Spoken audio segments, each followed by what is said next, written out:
As the new Secretary General of WTFI, the World Tourism Forum Institute, I'm very happy to welcome everybody here at COTRI in beautiful Guangzhou, where the International Tourism Fair is being held as part of GITF, Guangzhou International Tourism Fair. I'd like to particularly thank Professor Wolfgang and Sumaira Isaac as part of WTFI team for their contribution to this important meeting. A few years ago, in an interview with the European newspaper, I was asked the following: how would I define the current moment, considering events related to terrorism, Brexit, and the election of Trump? At the time, nobody expected the COVID crisis and the impact it had on the travel industry in particular. I believe this is a defining moment in mankind altogether. Everything is going to change. A few years ago, I remember saying that terrorism, Brexit, and the election of Donald Trump will negatively impact the travel and tourism industry in different ways and different degrees. I said at the time, travel and tourism, as we know it, will bounce back to where it was, and it did in less than 1 year. Today we will not bounce back, but we will leap forward to a new world, a new norm, and a better and more sustainable world. I am very optimistic, therefore, not only in going back to where we were, but rather advancing forward to a more sustainable growth form. People will continue to travel even more, but they will do so in different and more sustainable manner. The travel sector, without doubt, is one of the most affected sectors as a result of COVID-19. Unfortunately, each government is working on its own, doing what they think is best to protect their people, which is understandable, for life is the most important thing to worry about. Each government is doing its best to protect its people. The only way, however, any government could have done better resolving this life and livelihood dilemma is to coordinate its action, procedures and protocols with the entire neighborhood first and then internationally. The trick is not to do a perfect job on your own, but rather to agree on a minimum procedure and action starting with one's surrounding neighbors until we reach an international level. What we need is a new multilateral system, a more harmonized, fair and equitable system, because it's not important how successful every country is on its own. If one cannot travel from one place to another, the nature of travel is that it connects people and places. We have to function as one world. We cannot have a group like the European Union, with one country insisting on quarantine, while its neighbor demanding a vaccination passport, and a third country simply requiring 72 hours testing for arrival or at entry points. This is a failure of the multilateral system. Even in the United States, we're not united anymore. Each state and each city is acting on its own. The relationship between the US and Canada, or the US and Mexico, is an example of the failure. They all failed us. We need to rebuild a new multilateral system from bottom up, brick by brick. A more fair, more equitable system, one that does not depend on principles of have and have not. China can play a central role in rebuilding its new multilateral system. Vaccination is a good example, because at the current rate it would take us no less than 5 years to vaccinate 70% of the world population, and the travel and tourism industry only recover into a new norm when the whole world is ready to travel under a unified system, one system. We have to send people to receive people, outbound and inbound. It is therefore not wise to depend only on vaccination. It's not fair nor equitable in today's world for countries and people that do not have the ability to vaccinate the majority of their population. As said before, we cannot turn this into a political game of those who have it and those who do not have. This is where China can play a major central role. Most importantly, we will all lose if so. After all, travel is about connecting everyone, everywhere. So it will not work until everyone is vaccinated. That will take a long time. There will be no recovery until people have peace of mind, trust and confidence in the system. One system that would be an international system. They are not going to travel simply because their government tells them you can now travel. They're not going to do that. Let's also remember that in Chinese, the word crisis and the word opportunities are one.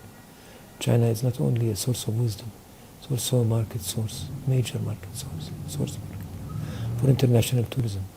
Chinese will be able to travel safely across the world, and in doing so, they will defeat the pandemic as they did at home.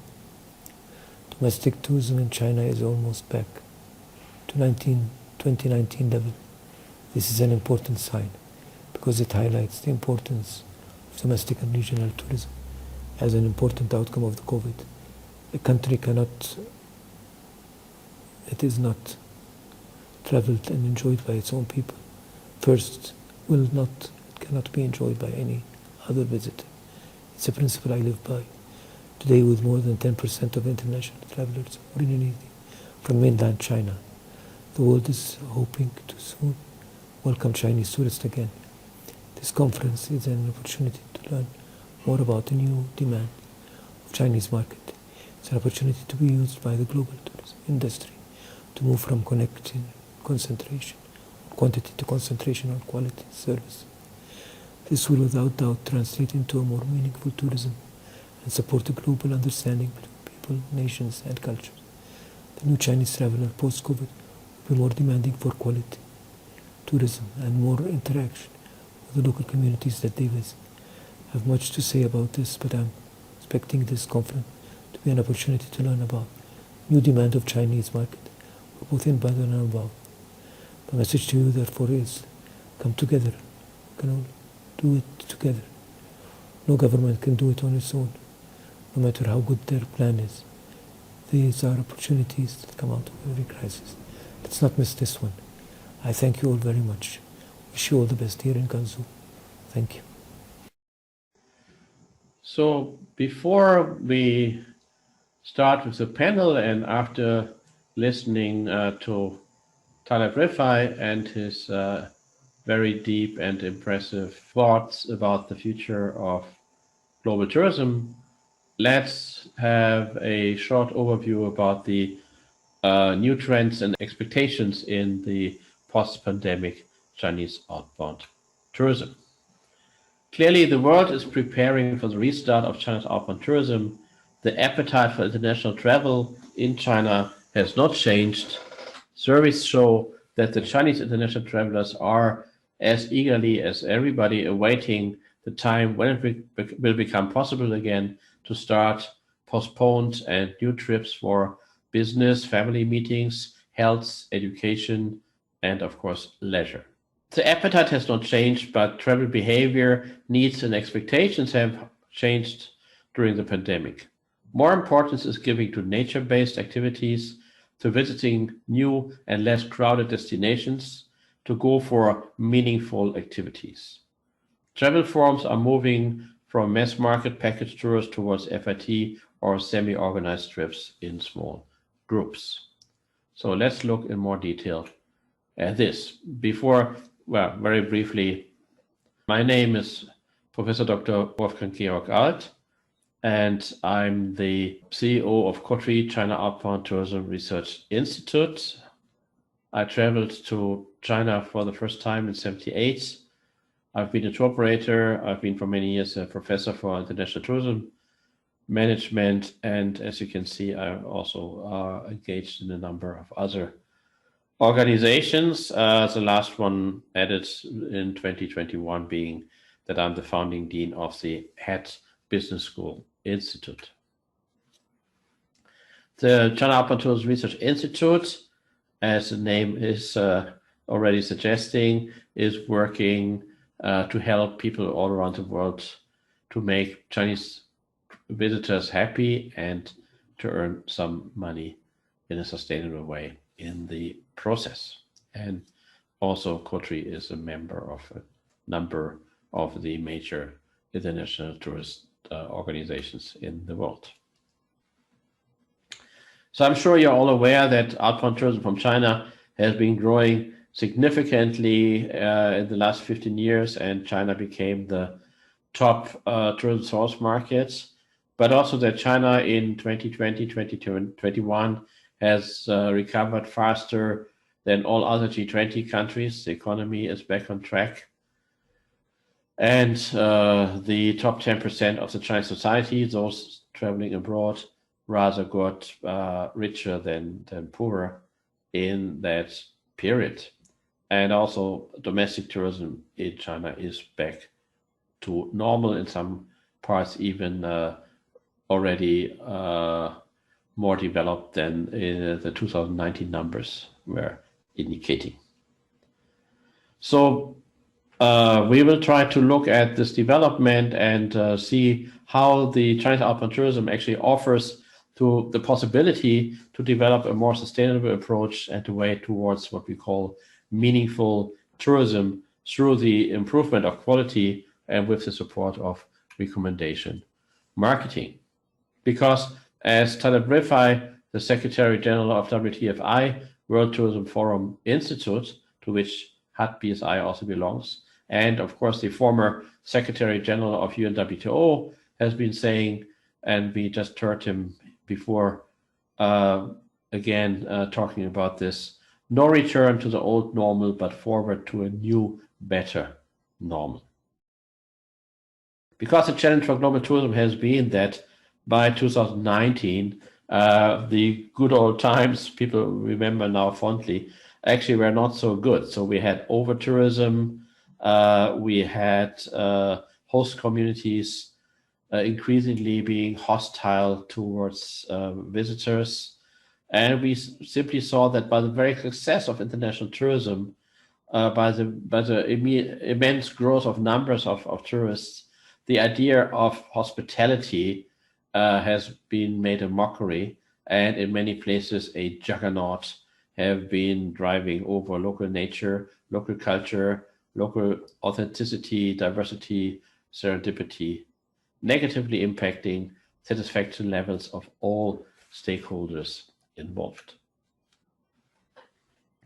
So you're probably are familiar with this graph. So border crossings from mainland China, you can see starting from something like 10 million at the beginning of the new millennium, moving up to 170 million in 2019, and as our forecast is by 2022, reaching the level of 2019 fully, or maybe almost fully again. And the other story you can see in this graph is how the Greater China, so Hong Kong, Macau, Taiwan, was very important in the beginning, and most of the trips, the majority of the trips actually only went to Greater China, what is the blue part in the graph, but the orange one, the rest of the world, has been growing more and more, especially since 2014-15.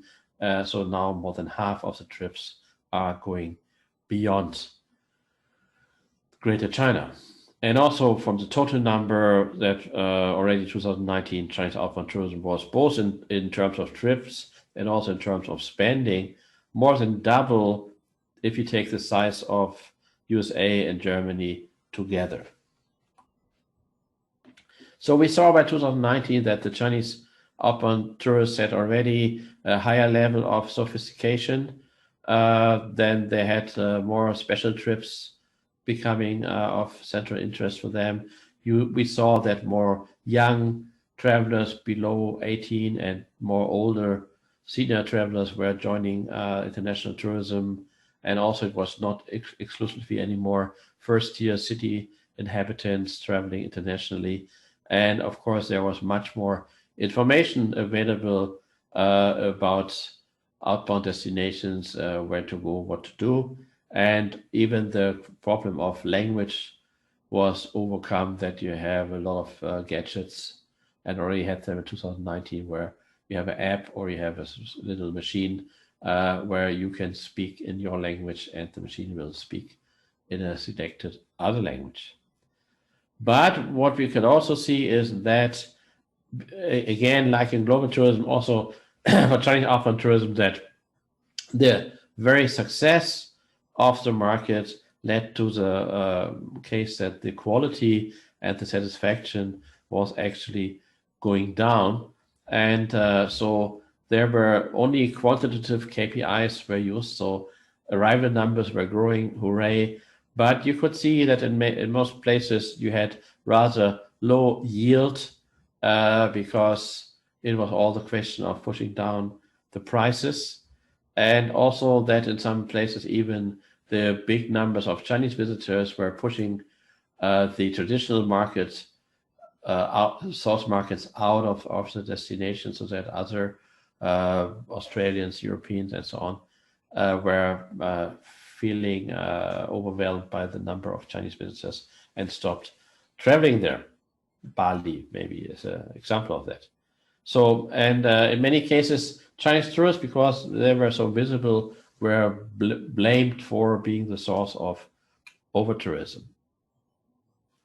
So what we also saw that, of course, the development from mass market package tours going very quickly from staying one night in one country and the next night in another country towards slowing down. And this has to do a lot with the fact that the fastest growing segment of the market already in 2019 was the best agers, or the silver travelers, which means mostly persons between 55 and 65 or maybe 70 years old. There are some recent numbers from the census, which was published a few months ago. So we can see that the number of Chinese people aged 60 and above are now about 20% of the population. And if you also keep in mind that women in China can already retire when they're 55, so it's actually almost a quarter of the population already pensioners. So many of them, obviously not all of them, but many of them have sufficient money and newly time to spend to go on longer trips. And most of them have more interest in local culture, in meeting local people, and also in activities like fine dining. And if you look on the graph, obviously you can see that this is just the beginning of a further increase of the importance of 65 plus, and certainly below that 55 to 65-year-old persons in China. Saying that, of course, we also have to think about the fact that we have the Ling hosts, people born after the year 2000, now also entering the travel market and joining mostly the previous generations of independent outbound travelers. So during the pandemic until now, almost the only Chinese international travelers were those who were already living abroad and had the possibility to visit neighboring countries. Saying that Macau has been open for Chinese tourists since last autumn, and they saw millions of arrivals, but this is the only exception. For all other places, Chinese have to go into quarantine for several weeks after returning if they are allowed into the other country in the first place, and if there is a connectivity existing. So you can see here the example of Germany and Chinese arrivals starting from March 2020 to April this year. And you can see that, for instance, in September last year, there were almost 14,000 Chinese crossing the border into Germany. And obviously they did not come from China, but they were coming from other parts of the Schengen area, so they could enter the Germany without any problems in terms of visa. And so these are students or also expatriates working for Bank of China, Costco, or other companies in that case mostly the Schengen area. So what will happen after the pandemic? So we can see that many of the changes we discussed before have been accelerated. The pandemic has been a booster for many things which happened already before, and we can be certain that we will see more independent travel and less mass market travel. Of course, it's not black and white. There will still be mass market package tours, but the importance will decrease even further. We will see a lot more self-drive and RV trips where the Chinese, like they do in domestic tourism now, bring their own shell with them so they can control their environment in their own car or their own recreational vehicle, of course, much better. We will certainly see more striving for exclusivity, which can either mean luxury hotels or staying and doing luxury activities, but also themed tours. So where you have people following their special interests and doing something exclusive in the way that they are concentrating on a specific topic. We will see more adventure tourism, so connected to nature tourism, so that you try out things out in the open, and so there will be a lot of these things happening, and of course, different Chinese market segments will rather adhere to different parts of this activities. So, business, family, and education will be probably the motivations for the first Chinese outbound post-COVID-19 travelers, and then followed then later on by leisure travelers. So it was a common knowledge until recently that, of course, they will travel first to Greater China and the neighboring countries. But looking at the current COVID-19 numbers, it might actually be that they are traveling earlier to Europe than to their neighbors, where there is still a lot of COVID-19 activity happening. So the big question, when will the borders open in China? And there are three preconditions for that. First, the permission to leave China and to enter the destination without a quarantine on the way out or on the way back in. That has to be there. Connectivity with enough affordable air connections, and most importantly, I'm sure, the trust of the Chinese outbound travelers in the safety and the hygiene of the destination. So the Chinese government has been very careful in bringing down the number of COVID-19 cases in China. Actually, since January 31st, 2021, so half a year ago, nobody in China has died because of COVID-19. And also the majority of Chinese citizens is already vaccinated as we are speaking. And we can see that as a right to start private companies, to own a private car, and also to have the opportunity to travel abroad has been enjoyed by the upper middle class in China in the last decades. And that also there's a need for business and educational international exchanges. The borders will open again. If that will be for the October Golden Week or for only next year's Chinese New Year, we will see. But it was interesting to see that recently there was a Greece-China Culture and Tourism Year agreement signed on the top level between the Greek Prime Minister and President Xi Jinping. And this will begin in September 2021, so next month, and is explicitly supporting tourism in both directions. So maybe that is a positive sign. What do we have to do to prepare for the wave of Chinese outbound tourists after the pandemic? So certainly there is a need to focus more than before on quality instead of just quantity, and to concentrate more on satisfaction than just on arrival numbers, which also will require that you add qualitative value-based KPIs to the existing quantitative KPIs. So this quantitative KPIs can be levels of sustainability, responsibility, and, as we discussed before, meaningfulness, and certainly the question of the satisfaction levels of both the customers, the hosts, the staff, the company, and the earnings, and also the question how much is the environment taken care of, and degradation is limited. And so we can see that what happened in the last years before the pandemic was that we all have heard about the four P of marketing, that only one of them, namely promotion, was used, whereas there are also three others. There's also price, place, and product.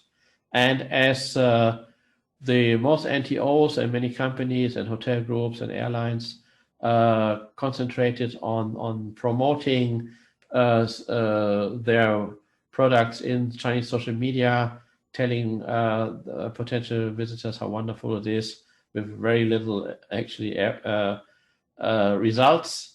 So they have been, in many cases, been forgotten that product and product adaptation is a key point, which led to the Chinese tour operators concentrating on price. If the product was more or less the same everywhere or was not specifically adapted for Chinese tourists, then the competition would be on who is cheaper. So growth without adaptation created the need already before COVID-19. And so the fact that we all had to step back and had the time, if we like it or not, to think about how can we be more successful in our encounters with the Chinese market, so that this is something the pandemic has given us some time to think about this and to hopefully come out of this with a stronger concentration on quality, satisfaction, recommendations as a key marketing tool, and better yield. So by that, destinations and service providers can attract Chinese outbound travelers to stay longer, to spend more, and to give recommendations to their peers. So it is basically the good old word of mouth, which of course now is also the word of mouse. That's why we call this warm square, and the use of user-generated content. So in China, most people have understood that KOLs, key opinion leaders, are just paid for what they're saying nicely about the place.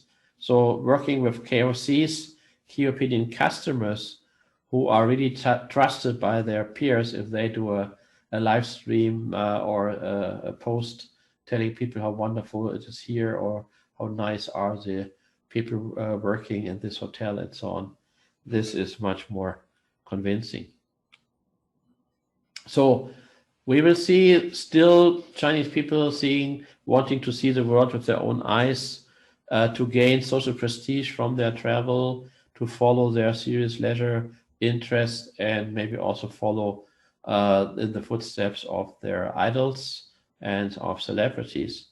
But on top of this, there will be more, as we said, interest in nature, including also health, and also there is a growing trend to travel with your family members or your friends, and to go to places which are new to Chinese tourists and where there are not so many other Chinese tourists yet, which offers big opportunities for smaller destinations, and overcoming the language barrier. So it's clearly a growing interest, not just to take a photo, but really to get in contact with the local culture in an authentic and sustainable way. So we see that meaningful tourism is the new normal of post-pandemic tourism, if we get it right. So which is for the tourists, that they can gain new experiences and increase their knowledge about others, but also about themselves. For the host communities to have more influence on the tourism development and to get more benefit from visitors. For the staff, something which is often overlooked, of tourism and hospitality service providers, to be offered full-time careers, so 12 months employment, because Chinese tourists can be more easily than other markets put into the shoulder season and low season times by offering well-adapted products, so that also the staff is more happy in what they're doing. And for governments to gain this full-time employment opportunities for the citizens and also having an increased tax income. And last but not least, for the environment, through the engagement of for all the stakeholders to be careful and more interested, for everybody feeling more connected to a place, the effect that there is no or at least less damage done locally, and that maybe there is a growing push for non-polluting forms of mobility also on a global level. How to bring this new normal into reality? Well, there's a program which is called Advantage Tourism, which is offering all the tools and all the knowledge needed for that, and so which has the goal of providing customized quality for Chinese visitors. So with this, let me end my little introduction and just pointing out that there is a free publication called the COTRI Weekly. You can subscribe to if you have interest in a deeper knowledge. I will recommend our China tourism training we are offering together with the Hong Kong Polytechnic University School of Hotel and Tourism Management in Hong Kong, SAR, and as I mentioned, Advantage Tourism for companies, for destinations as a program which certainly will bring you into a successful future. Thank you very much for your attention, and let us now move forward to the first panel discussion of the day, which will also show examples of some of these new trends and developments I have been talking about just now. Thank you very much.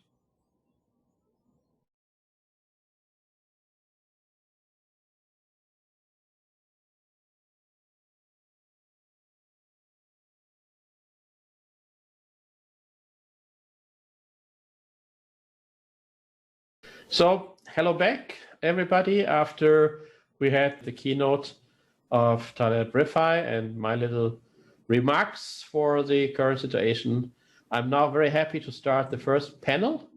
And for this, I'm very honored to have three real experts in the field with me today.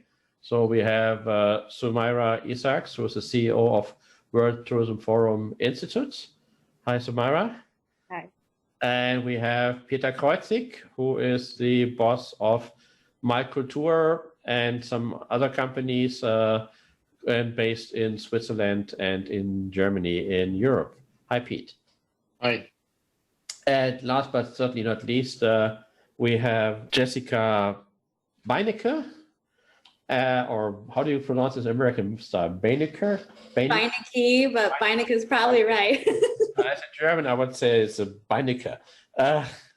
And she is the one of the founders of I Know This Spot and based in United States. Jessica, thanks for joining us. I know where you are. It's still early in the morning. Thanks that you got out of bed for us.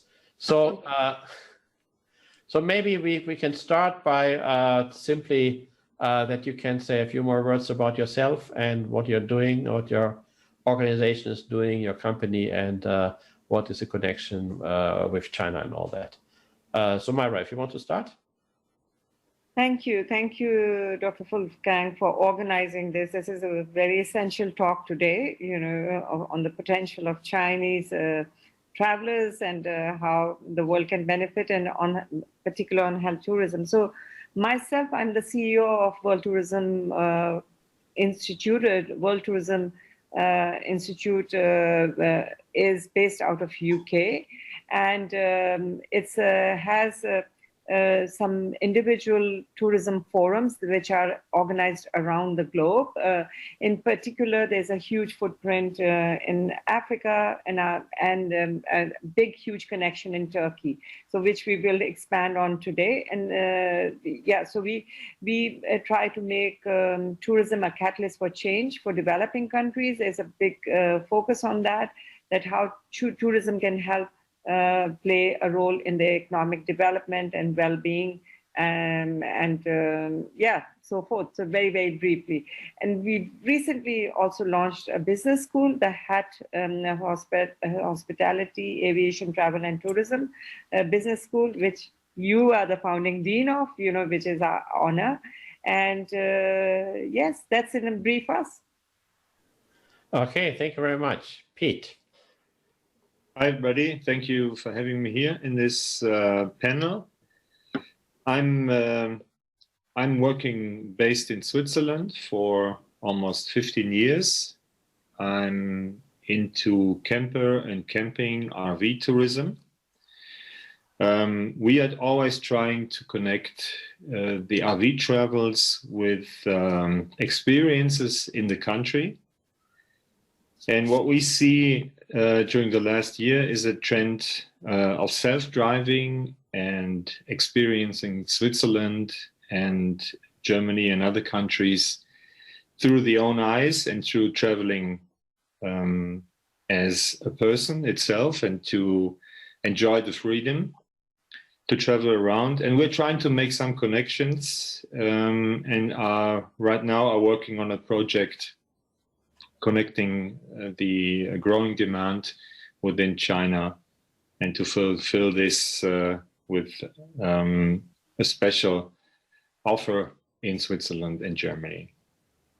Okay, thank you very much. I mean, this is why this panel is called New Trends, because certainly health tourism and self-drive tourism with the pandemic, they were important before, but they have certainly become more important now that people care, of course, about all questions of safety, sanitation, and health, and that in domestic tourism in China, certainly a lot of people have been taking up self-drive tourism and RV as a chosen way of traveling.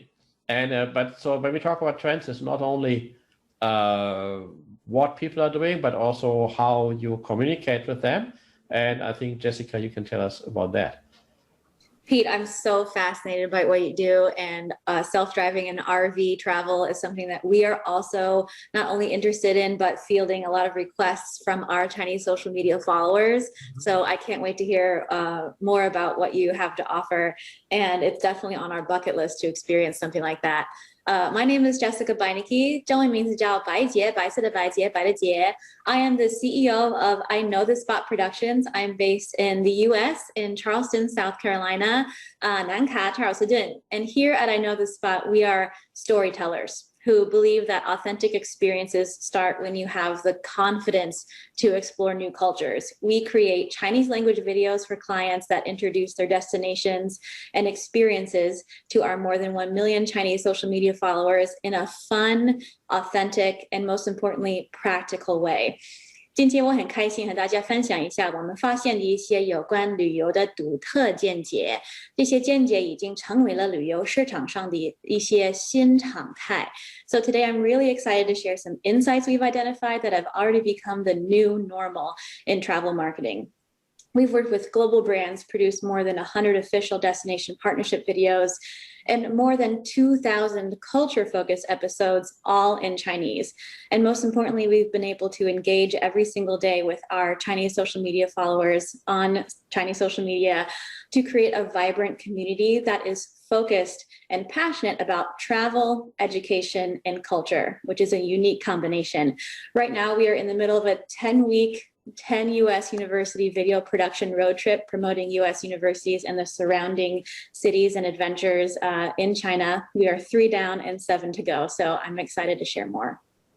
Okay, very good. And from what I understand is that most of your followers are rather younger people. So that is rather the famous millennials, which is your audience. Yeah, so I think this is certainly something I touched on in my little presentation before briefly, that the time when you just you tell people what is basically the content of your, what would have been your brochures, your printed materials before, and you tell them the same stories you tell everybody, you don't gain much interest. And there's so much information for the Chinese consumers. They have to choose from what to listen to.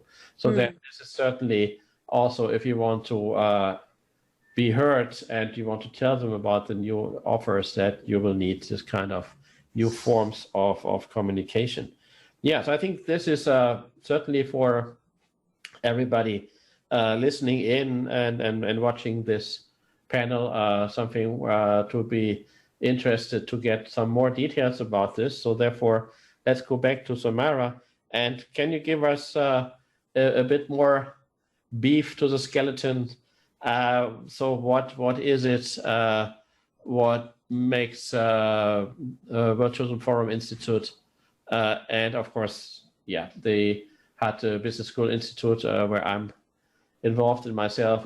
What is the reason why we are saying that health tourism is such a huge opportunity for everybody who wants to get into the post-pandemic Chinese outbound tourism development? Yeah, thank you, Dr. Wolfgang. What an amazing panel here. It's so heartening to listen to Peter and Jessica. Wow, you know, they use, I mean, that Chinese language, it melts in when you speak, you know, it's beautiful. Thank you so much for that introduction.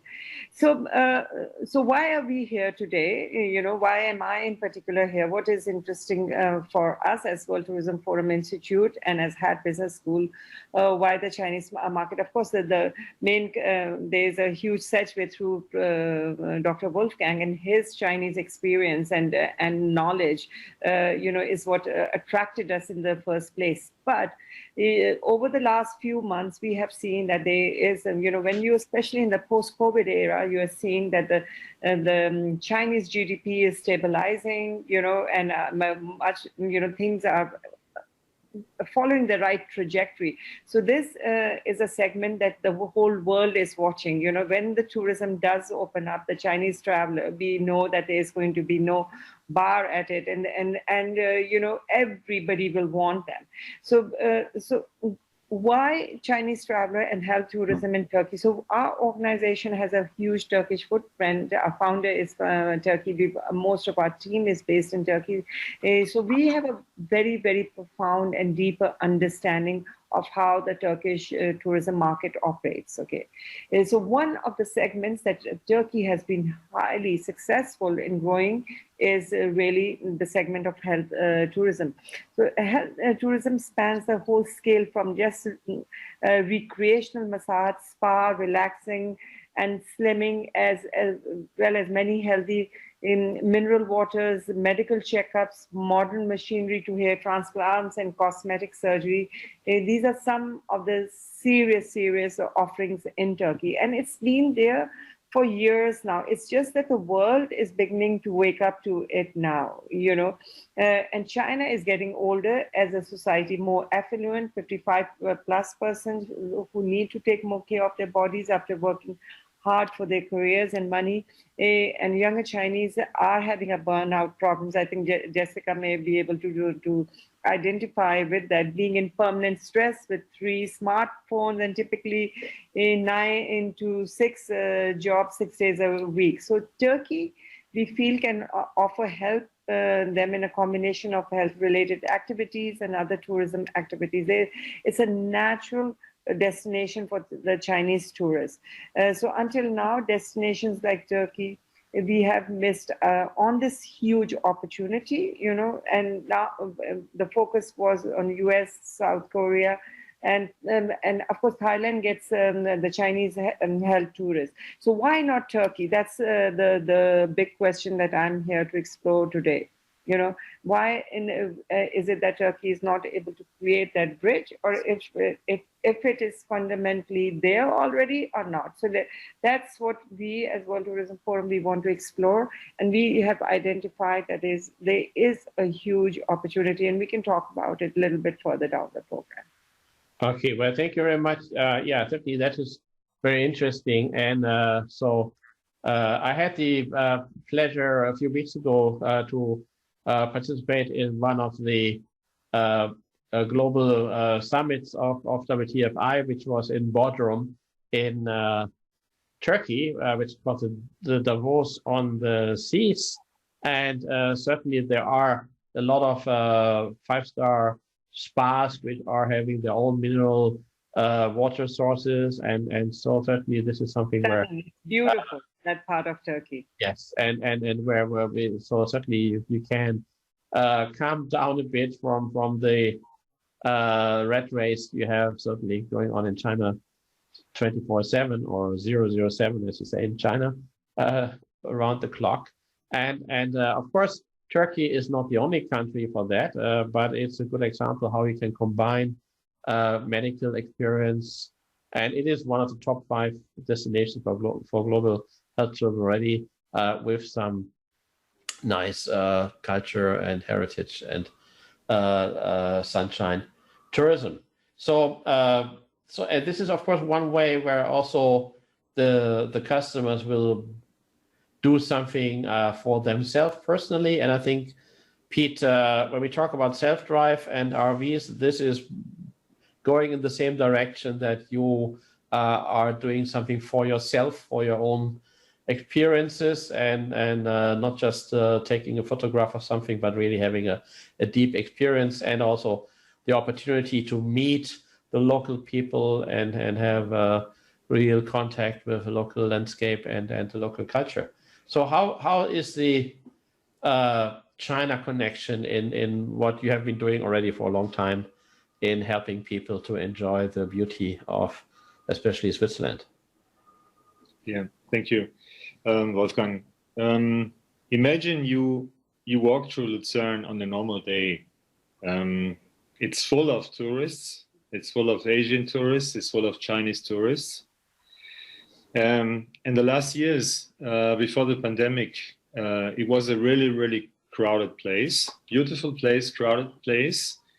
So a couple of years ago, I thought there must be a better way for Chinese tourists to enjoy the beauty of Switzerland. And I think we see some main trends coming together. The camper lifestyle, camper van life, whatever you call it, is really, really growing. And also we have the mega trend, and I do have some great advisors for this project. We can see that the trend of self-driving is really growing in China.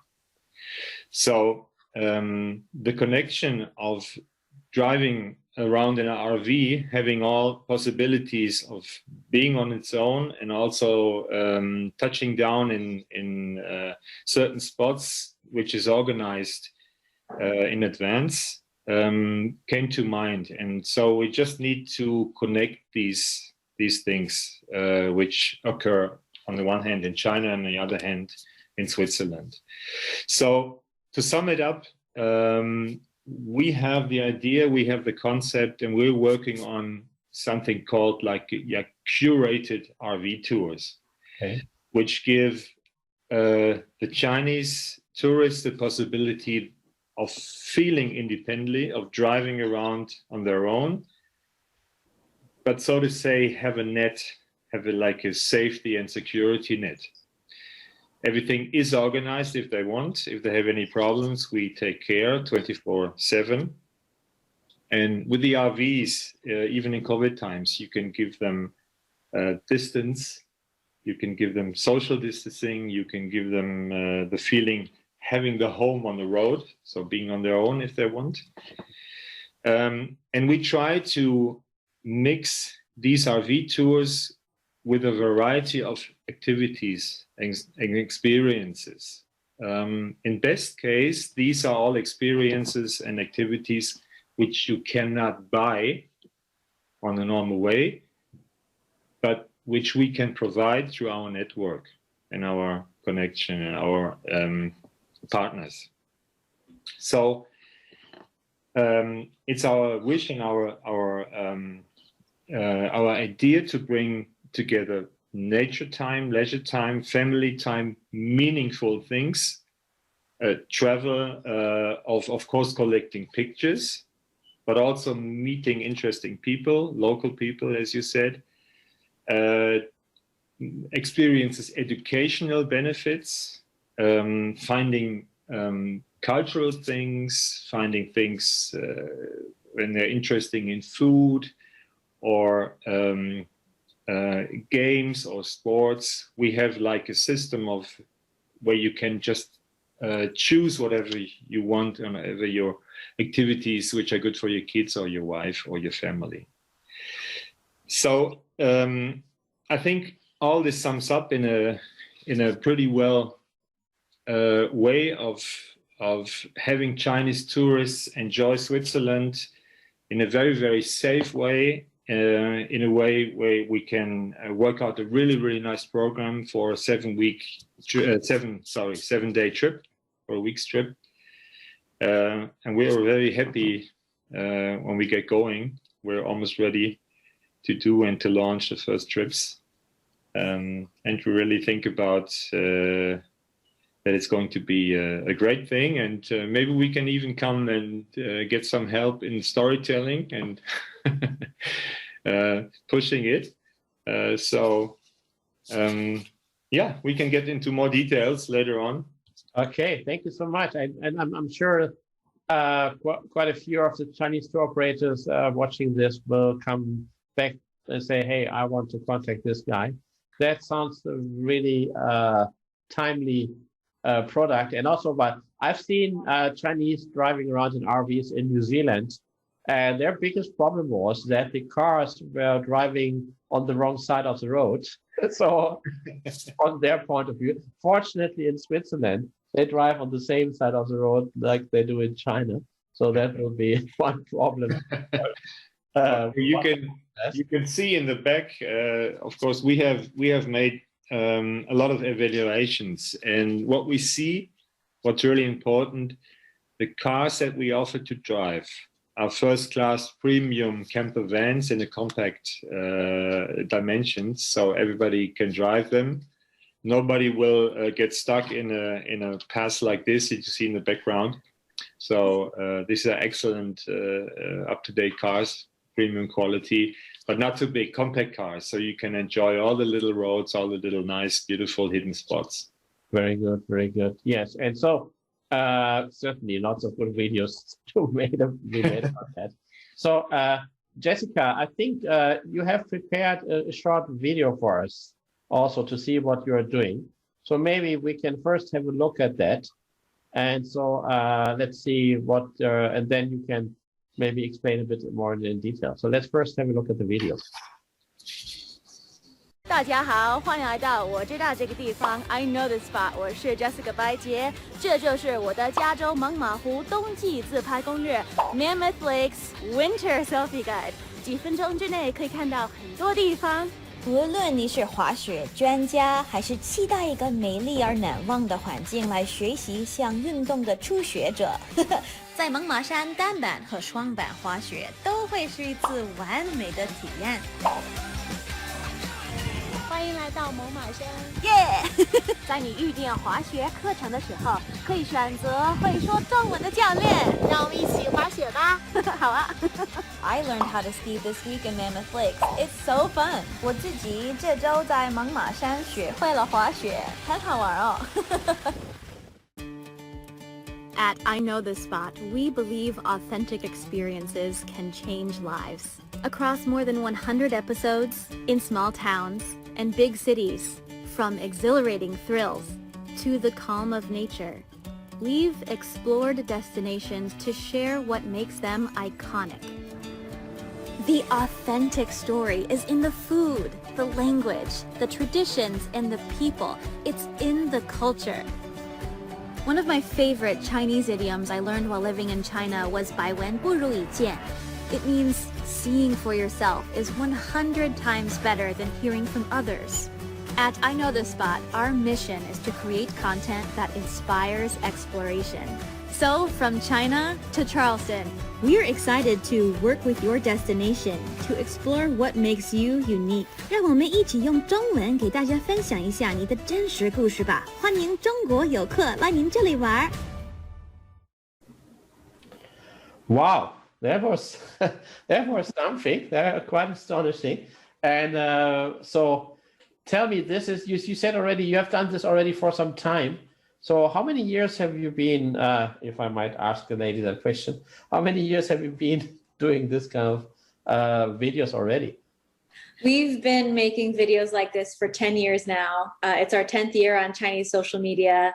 And we started off with language learning and cultural exchange, but quickly developed this content because of the growing group of Chinese outbound travelers. Pre-COVID was the largest group the world had ever seen. So our videos have really resonated because, as we've been talking about here, it's about the local experiences and experiencing that authentic culture that that Chinese travelers are really looking for. So can you explain a bit how this is practically working? So if I'm Switzerland and I want you to do a video for me, so how is this working? Well, I think Professor Wolfgang, you and I have talked a lot about defining success.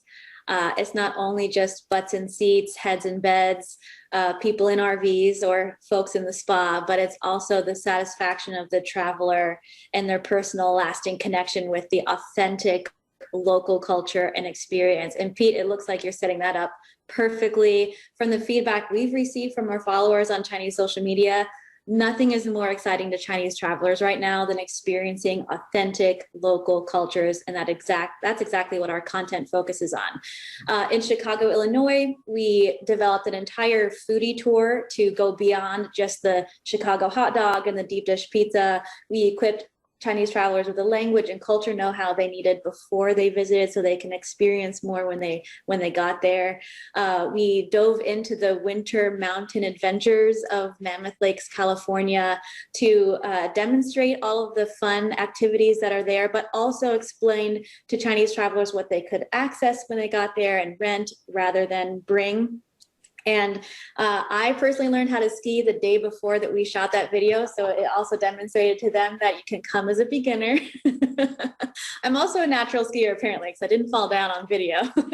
And we also worked with Utah Office of Tourism to explore their magical national parks. We demonstrated how to rent a car when you arrive in Las Vegas and then drive 2 hours up into Zion National Park, which I'll get into more later. But all of those partners worked with us to not only entertain and demonstrate their amazing experiences and destinations, but we also worked with them to inform, encourage, and empower Chinese travelers with the local knowledge and information on culture that really inspires Chinese travelers to explore more with confidence. And that confidence is key. Setting up travelers with that language and culture info is setting them up to have the best possible time in that destination. They're not missing anything, and they're really going to feel like they're part of what they're about to experience before they even arrive. I see. And so you're actually going there with your own camera team and you're doing the filming directly there. So do you also use some stock materials or to show the different seasons, or how do you do that? No, we create an entire, sometimes it's a regional guide or a city guide. We shoot everything mobile with iPhones and gimbals. And with the video, you see it really came to life and is very vibrant and engaging and quite an exciting demonstration. So we are on the ground. We are experiencing that local and authentic culture ourselves. And it really feels like a video that was made just for you when you watch it. And so that is why we think that partners should work with influencers, but work with KOLs that we refer to as knowledgeable hosts, those who create inspiring and informative content about the local and authentic culture and experiences that lead to more than just a like or a view. Yes. I think this is a key point because we have seen that in the past, everybody was paying lots of money to KOLs to stand in front of a camera and saying, I like this place. But of course, by now, also in China, people have learned they say this because they are paid for saying that, not because they really believe it. But I think from the videos you are doing, you can really clearly, you can feel the enthusiasm of what you are doing and that how much you are enjoying it. And so, yeah, I mean, this is learning skiing one day before. Yeah, I remember long time ago, when I was still a tour operator, I organized a trip to Mongolia on horseback, and arriving in Mongolia was the first time for me in my life to sitting on a horse. So that was a bit similar experience. And also I was told, don't fall off the horse because the next doctor is 500 kilometers away. So yeah, but with the skiing, that also, wow, that's a brave thing to do. Anyway, so listening to all three of you, so what I see is clearly we're talking about the whole range of different age groups, for instance. So I think, Jessica, this is more the younger people. Pete, this is probably more middle-aged people or families with kids. So will be certainly a group, or maybe some also multi-generational groups. Whereas for health tourism, so Myra, we are probably talking more about the best agers, so 55 plus, because in China already it's still the case that as a lady, you are retiring when you're 55, as a gentleman when you're 60, so rather early. So therefore, pensioners already in China start with 55. So if you compare your offers, so what you think? How can you expand the age groups you're using based on what you just heard from your colleagues? So would you have some ideas or some questions to each other about that? So Myra.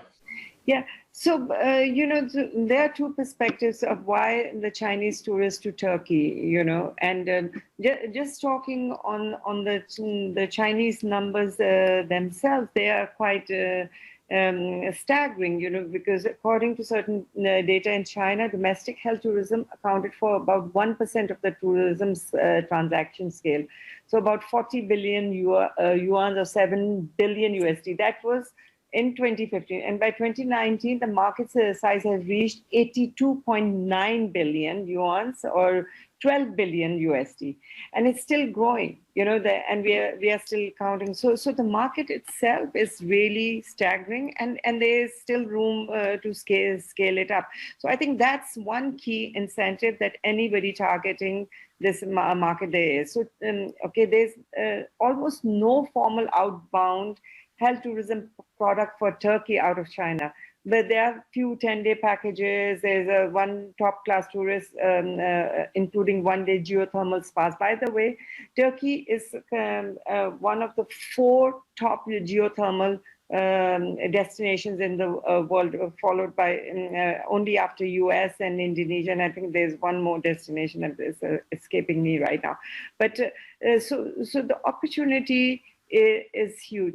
I know, Professor, you had shared with me that apparently a Chinese pop song titled "Take You to a Trip" has been very popular on Chinese social media, where the lyrics mention, "I want to take you to romantic Turkey." And this made the number of Chinese tourists. Don't worry, I will not sing it. Don't worry. Okay, Chinese tourists, this song alone, it made the Chinese tourists to Turkey almost double in 2018. Which is, again, a very, very interesting phenomena that I think that's where Jessica comes in, that what is the market divide and who we are targeting and who we are talking to in this market. Then there was also a case study on one of the websites of Mafengbo, the main travel portal. The number of searches for customized tours has increased by more than 200% in the first half of 2019. This again gives you reason to believe that if a product is properly placed and positioned or marketed in China, there can be huge opportunity. You have just now mentioned that the health tourism in Turkey ranks 5th among medical tourism destinations after United States, Germany, Thailand, and India. So that's one reason for scalability and makes us sit down. Then what's been happening in Turkey itself? As a market for tourism, the huge strides have been made for health tourism. Turkey is the 4th. I've already mentioned about the thermal, okay, and it is US, Philippines, and Indonesia. It's just come to me. Additionally, the number of accredited hospitals specializing in cardiology, transplantation, plastic surgery, and advanced oncotherapy, which is for oncology, has been growing over the last 2 decades. Furthermore, they have launched Istanbul's new airport, where patients from over 50 countries are able to reach Istanbul within a 4-hour flight. So easy connections, good airline to bring you in. That has been a huge incentive. Then compare the health tourism to EU and US, and a lot of surgical fees are 50 to 60% lower in Turkey. Hence, it makes and flying times are less. So it makes just it's a no-brainer that that this destination is poised to tap into China. It would, it's makes a very, very interesting proposition. Okay, so thanks for that. So Pete, 50% cheaper probably does not come to your mind when you talk about Switzerland. So is what you're offering luxury tourism? You were asking about the ages of our target group. Yes. I would say we can spread up a whole variety of target groups, starting from the couple, from millennials to the golden ager and the families. So I would say we can spread through the whole market, and this is due to the way of we can combine the RVs with the activities or the experiences. You can choose, like, even just driving a car, picking it up and bringing it back. So having like the only touch point is when picking and dropping up the car. And on the other hand, you can have a fully organized tour. The activities and the experiences are in a way you can choose from, like a normal activity to a very special activity to a super special activity. So you can combine according to your budget. You can combine all this together to make it your bucket list. So I would say yes, it's an offer which costs some money. Of course, we are in one of the most expensive countries in the world, but we have premium content and premium experiences to offer. So we are more than sure that the level of the prices we have and the things that the Chinese tourists get are perfectly in match. So it's value for money for sure. Yes, I believe so. So Jessica, maybe to ask you a question. So what would you think are the biggest mistakes you can make if you want to attract especially millennials to your destination? So what you see, you don't have to name names, obviously, but so I'm sure you have come across some people trying to be attractive where you said, ouch, that doesn't work. Can you share some of these with us? There's an American slang. I'm sure it's a global slang by now, but I'm not here to throw any shade. However, I do think there is a focus we should all be paying attention to, which is the digital integration of China's travel ecosystem.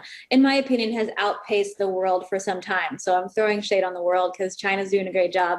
Now I think destinations are going to begin feeling that positive impact of the integration. And what I mean is the Chinese OTAs are really focusing on user-generated content and building a platform where the purchase event is happening at the moment of inspiration.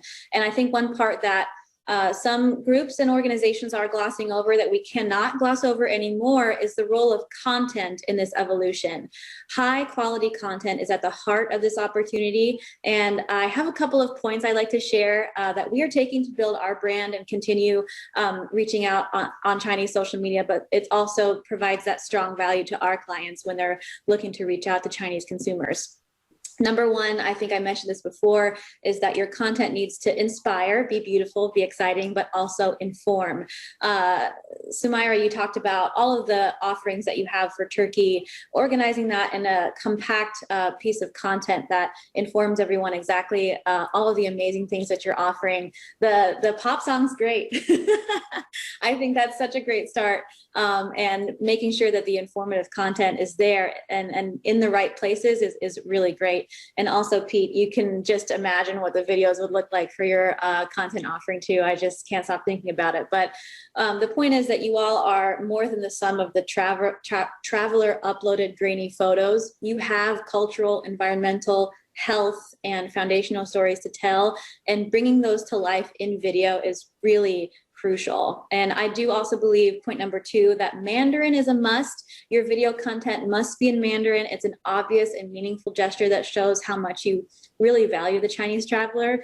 And so to give your video a chance of being shared, let alone go viral, that's a must. And I think keeping in mind going where the buyers are, Chinese social media platforms, every single one now has started to develop or has developed digital purchase opportunities for these travel experiences, or Chinese OTAs are having this incredible social content display that helps inform the purchase. So going where the buyers are not necessarily your website, and being present on Chinese social media is also really important. So I think working with those knowledgeable hosts, those KOLs who also have an OTA content reach is crucial. I'll give you an example. And when we worked with Utah Office of Tourism and promoted Zion National Park in Chinese, Xi'an Guojia Gongyuan, if you open up the trip.com Chinese app, the first 5 traveler posts that customers see are my highly produced Chinese language travel video guide videos about Zion National Park and the surrounding community that we created in partnership with the Utah Office of Tourism to increase Chinese traveler visits, but also increase the quality of their visits. So when they go to Zion National Park, can they drive in there? Do I need to learn how to use the shuttle? What kind of shoes should I wear? Do I need to bring water? Can I buy water there? What's available? So I shared this content with my followers, my 1 million followers across Chinese social media platforms. But the new normal, the new opportunity is that this content was viewed right next to the button that consumers click when they buy that trip to that spot. So that's exactly the content that they worked with us to develop, and it's exactly where they wanted it to be. So I think the long-term goals is to go beyond the butts and seats and think about the long-term traveler satisfaction and consider, what content would you make to really hit the mark there? We'd love to hear. Okay, thank you very much. So what I understand is so that it's not enough to say don't be boring, but you also have to be don't be superficial, but be practical as well. And the second thing what I understand is even if your customers understand English, still it is out of respect and out of convenience, you have to use Chinese, and that is of course Putonghua Mandarin Chinese. And the third one, I think, which is a key point, so to put the incentive and to put the inspiration to buy next to where you actually can buy. And this is of course also, I think, a point. So if you watch CNN, you will have expensive, very expensive airtime where some Chinese provinces say, come and visit our province. Here's some beautiful pictures. And after 1 minute, people will not even remember the name of the province. Never mind, if they think that's nice, they have no clue how to get there and how to buy. So that, I think, is also a key point that Chinese have learned, that they look, and then if they say, yeah, I want to have it, then I want to have it now. And that, well, probably if that is a high price product, there might be some levels in between, but certainly I think this is something which, if you look at how tourism marketing has been done for the Chinese market, so there are a lot of people who really should listen to what you're saying and follow your advice. So I think we are coming to the end of this panel, and so after that one, after a very short break, there will be a second panel where we zoom down, because this is the Guangzhou International Tourism Fair, where we zoom down to the Greater Bay Area and look what are the specifics of the Greater Bay Area, so Guangdong Province, Hong Kong SAR, Macau SAR, as a tourism source market. So please don't go away. But for the moment, first of all, let me say again a very warm thank you. I think this has been very informative, and I'm sure a lot of the colleagues can learn and will have learned a lot from your inputs. And stay healthy, stay safe, and thank you very much again. Goodbye. Thank you. 谢谢大家。 Bye bye. Bye bye.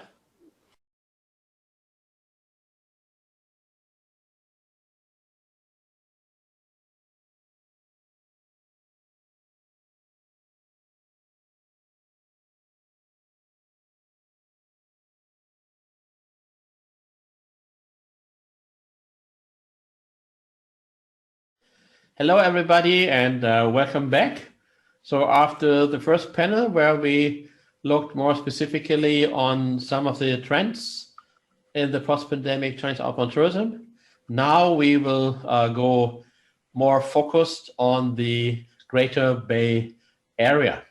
So as the Guangzhou International Tourism Fair is obviously closely connected to this development, which brings together most of Guangdong Province and Hong Kong SAR and Macau SAR. And I'm very happy to have three experts here who are closely connected to the region and who will share with us their views and their information and insights into this source market. So first of all, we have Anita Chen, who is the CEO of Compass Edge, and so they will all introduce themselves in a minute. And then we have Stephanie Heidolf, who is the boss of the South China office of the German National Tourism Board, based in Hong Kong. And then we have Professor Markus Schuckert, who is, as you can see in the background, the Dean of the Tourism Department of the University of New Orleans. And so as you can imagine, so the New Orleans and Hong Kong are not exactly in the same time zone. So I'm very happy that you all made it to come here together. Unfortunately, I also have to tell the audience that we had also Professor Kevin Hannum from Macau scheduled for the panel, but he is seriously ill and had to regretfully take his way out of the panel. So he told me that he cannot participate, and I think we all wish him the best from here. So let's start with again, like we did before in the other panel, with a brief round of introduction. And so maybe Anita, I can start with you. So tell us a bit about yourself and about Compass Edge. Sure. Thank you, Professor Witkin. Hello, everyone. I'm Anita Chan, CEO of Compass Edge. Compass Edge is an award-winning agency based in Hong Kong, providing online branding and marketing solutions to overseas tourism companies to capture the China outbound tourism market. So actually in late last year, I'm also being invited by ANR, the Asian General Chamber of New Retail, to become the head of hospitality. So through ANR, we work with Meituan, the top #1 lifestyle platform in China, on the new retail opportunity, especially for the travel-related service in Hong Kong and the Macau market. And I'm also a co-founder of LN Hotel Alliance, an alliance for 46 million plus loyalty member, together with Lingland Hospitality, China Southern Airline, as well as Guangzhou New Travel Services. So before all these roles, I'm an ex-hotelier. I work for senior management capacity for OTA and digital agency and MarTech company as well. So thank you very much for having me here today as one of the panelists. Okay, thank you, Anita. So hospitality and hotels is your main concern, but you're also knowledgeable about the other fields as well as I know. Okay, so let's move to Stephanie. So please be so kind to give us some information about yourself and German National Tourism Board. Most people will be aware of the existence of this organization, but especially what does the South China office do? Thank you very much. I'm very happy to be part of this panel here today. And yeah, my greetings go out also to all the audience listening. And my name is Stefanie Heidolf. So I'm the Sales and Marketing Director for the German National Tourist Office, Hong Kong and South China. The German National Tourist Board is based in Frankfurt and is promoting travel destination Germany at the moment in 27 offices in 40 countries worldwide.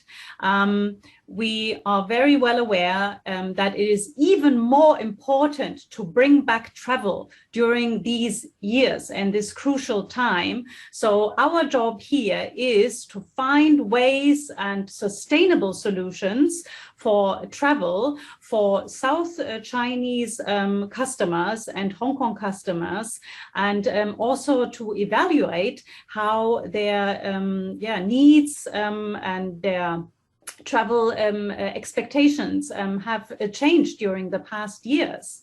Once again, I here located in Hong Kong, and I'm very happy to be part of the panel here today. Thank you. Thank you very much. Let me ask, from the definition of German National Tourism Board, South China is all Jiangnan, everything south of the Yangtze, or what is Actually, we have two offices in China. So, of course, China is a huge country and area.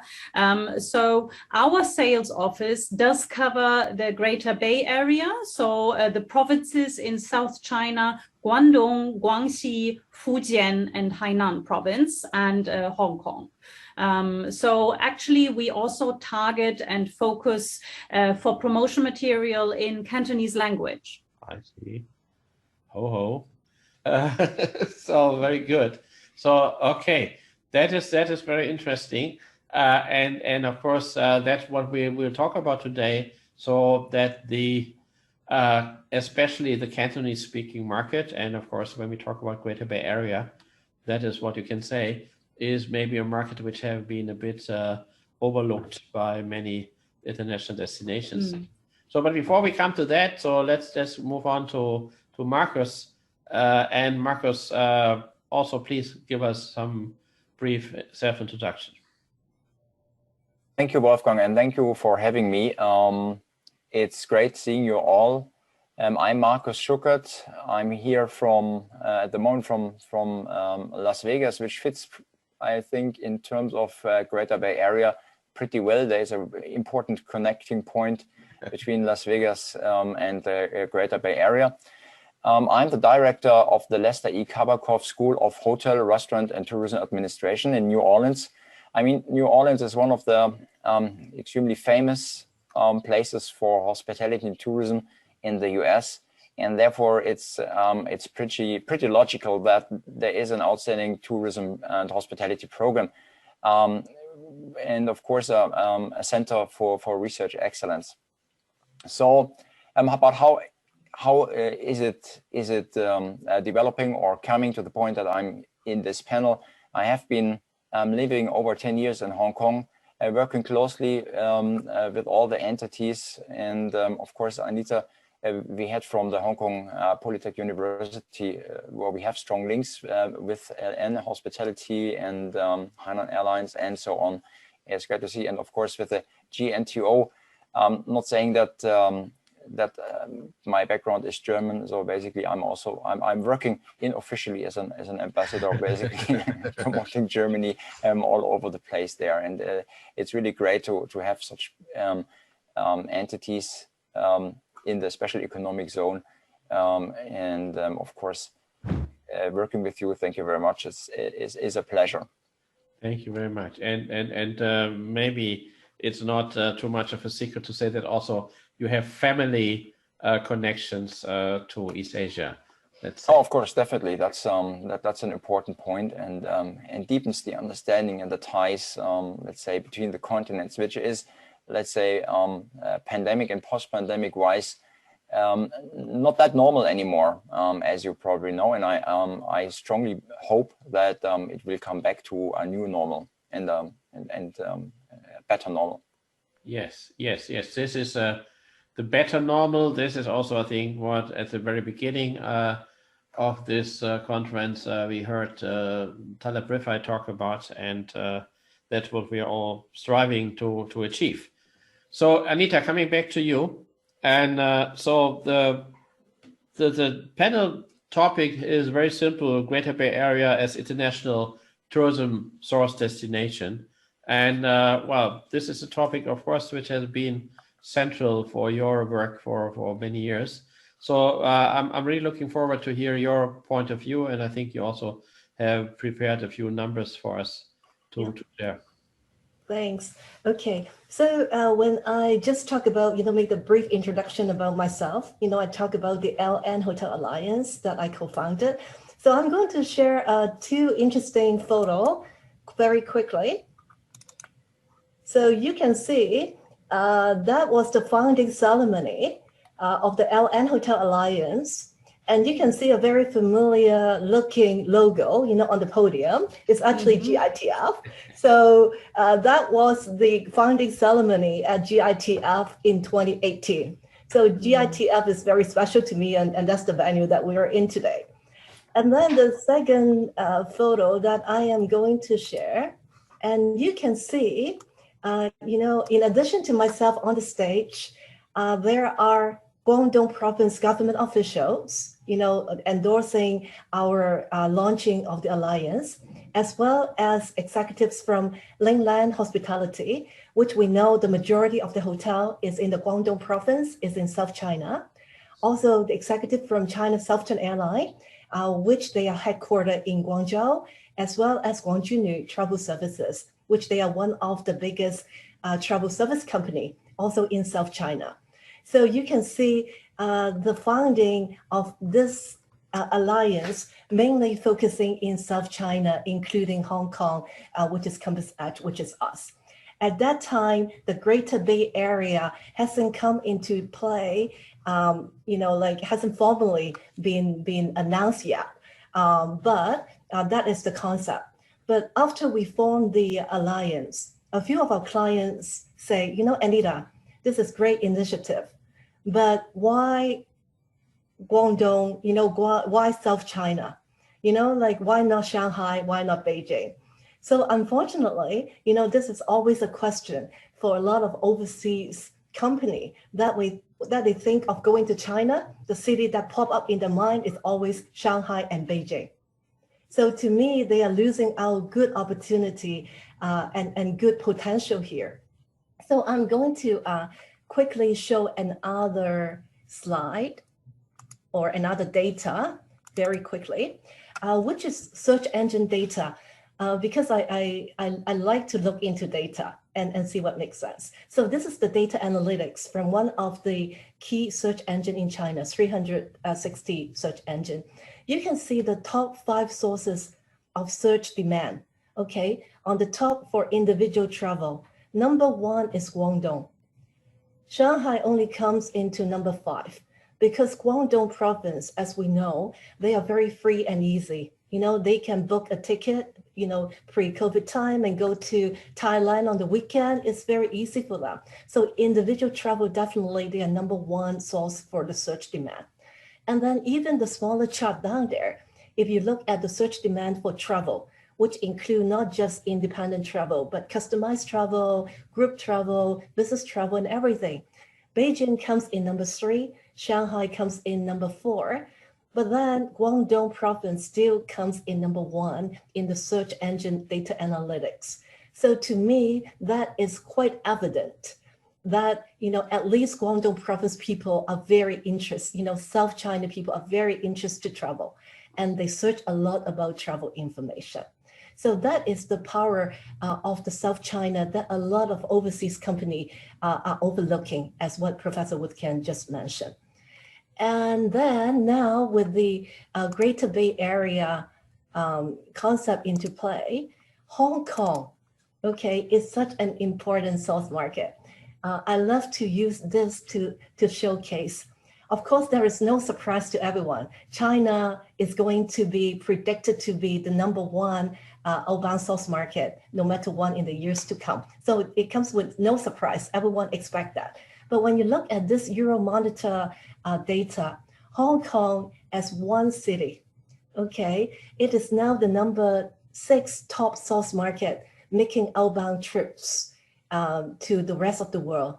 And one city alone has higher outbound trips than the entire country of Canada, Russia, South Korea, Netherlands, and other places.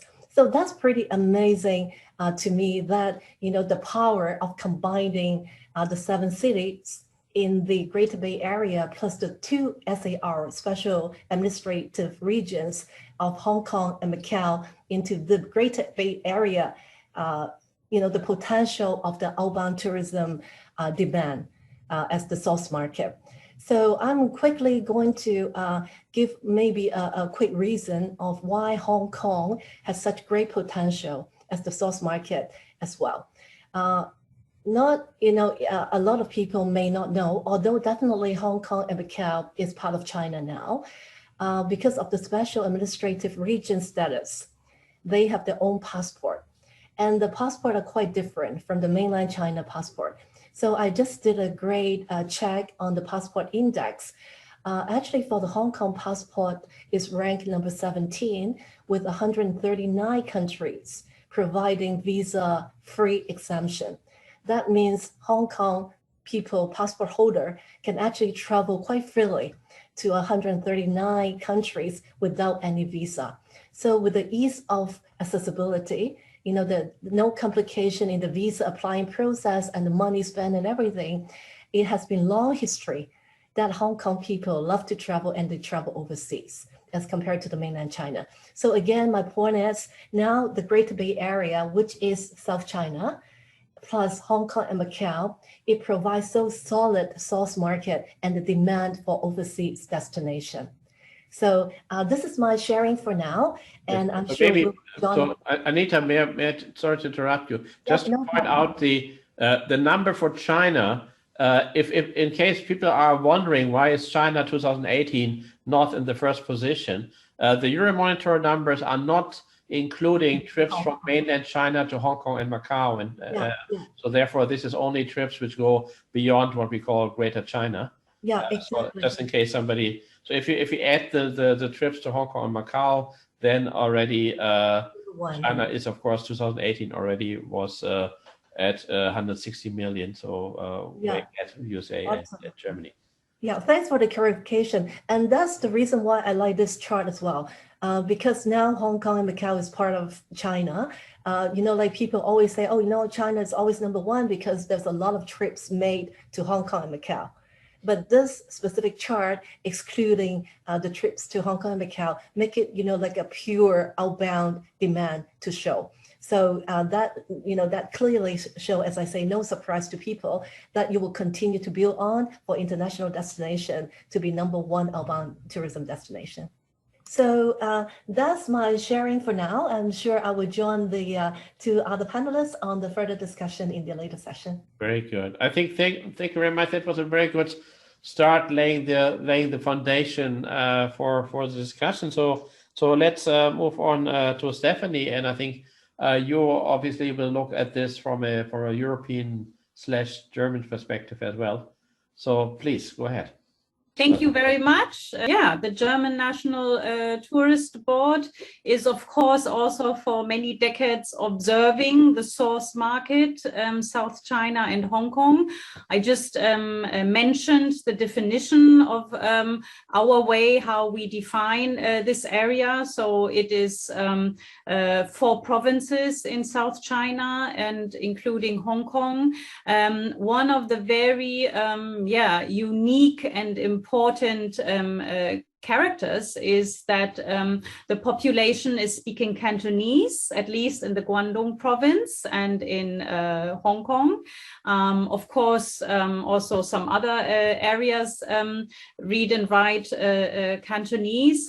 So our office actually has a history of over 20 years in providing information about travel destination Germany in Cantonese language. The office in Hong Kong was founded before the German National Tourist Office in Beijing was founded. So now we have 2 offices, and of course the location in Beijing it is much stronger and larger. But in general, I would like to mention today that China is so huge that you probably do need more than one location in order to reach out to the potential travelers to your travel destination. So being in one single spot, either in the north or in the south or in the west or in the east, might not be enough. Now, today we are talking about the Greater Bay Area. I personally have been living here in Asia also for many years. I studied Chinese in Hamburg University, so I've been observing the development of the whole China region for quite some time. And it is fascinating to see also the economic development here in South China. So this is really a unique development that, thank you, Anita, you just pointed out so well, as the potential travelers have more wealth. They are also looking for new destinations, at least in the past, and of course, before the crisis. So what I did bring here to you today is overall, in the year 2019, we had 2.9 million overnight stays in Germany created by mainland China, including Hong Kong travelers. Now, this figure in 2020, last year, of course, it dropped, but was standing at 367,000. Again, China, including Hong Kong. Now, what we are doing regularly for many years, once a year, we contact our main trade partners in the region by phone, by email. We evaluate the business, and we did actually have some findings. So one of the findings that I can share with you orally is what were the crucial and the key topics of interest, what travelers were looking for.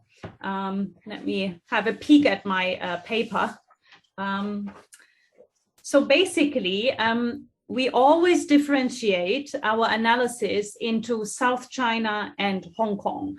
Anita also just mentioned there is some travel opportunities for mainland Chinese travelers. They do need to apply for a visa in order to travel to Germany. Hong Kong residents with Hong Kong passport, they at the moment do not need a visa to travel to a destination Germany.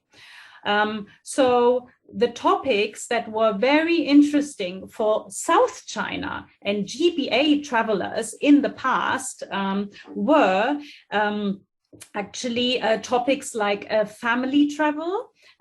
They also very much liked city travel. This has a second reason.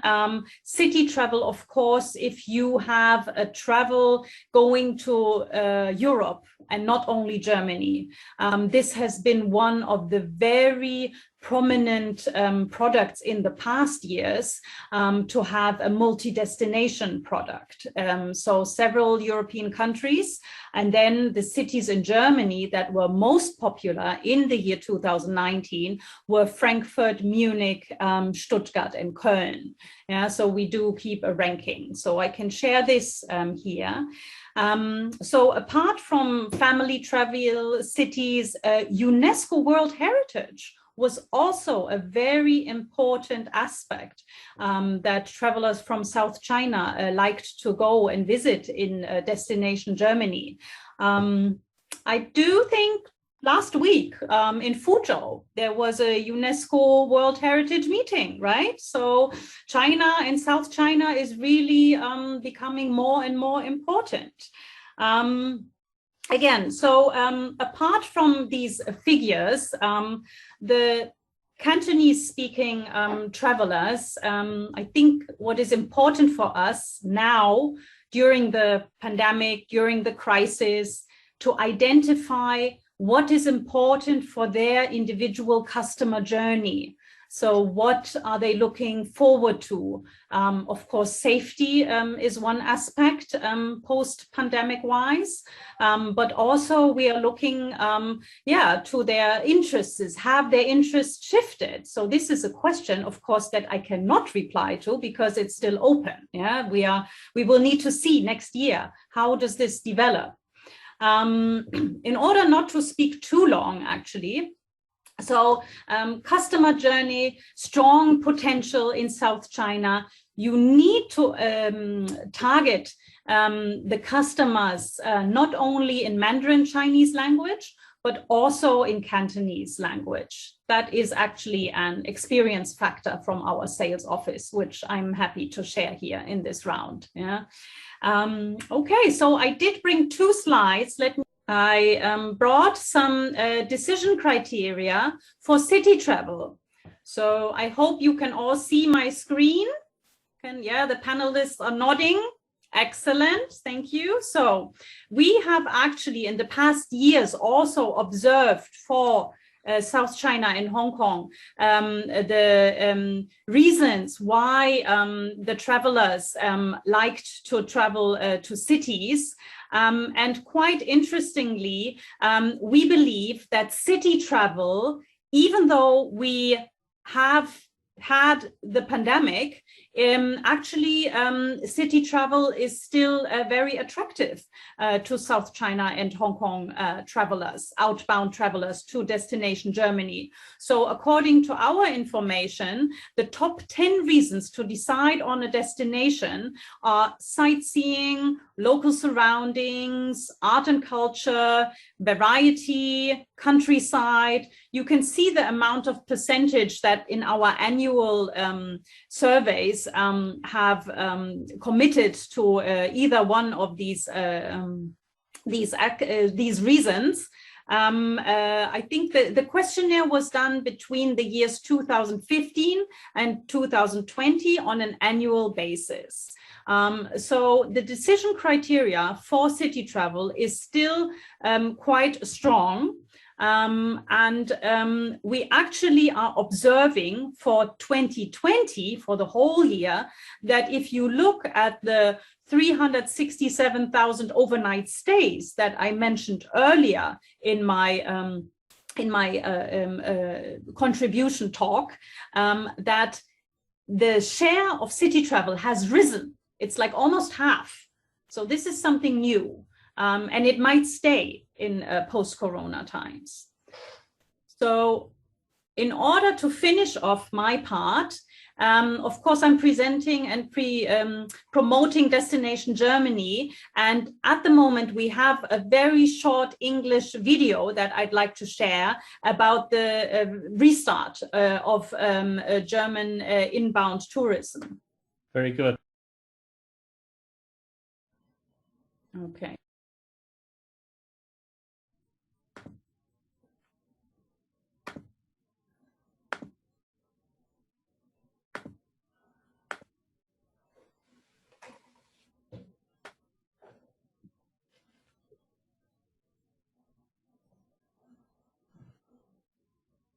So hashtag restart Germany incoming. People stay longer, less group travel, more independent travel.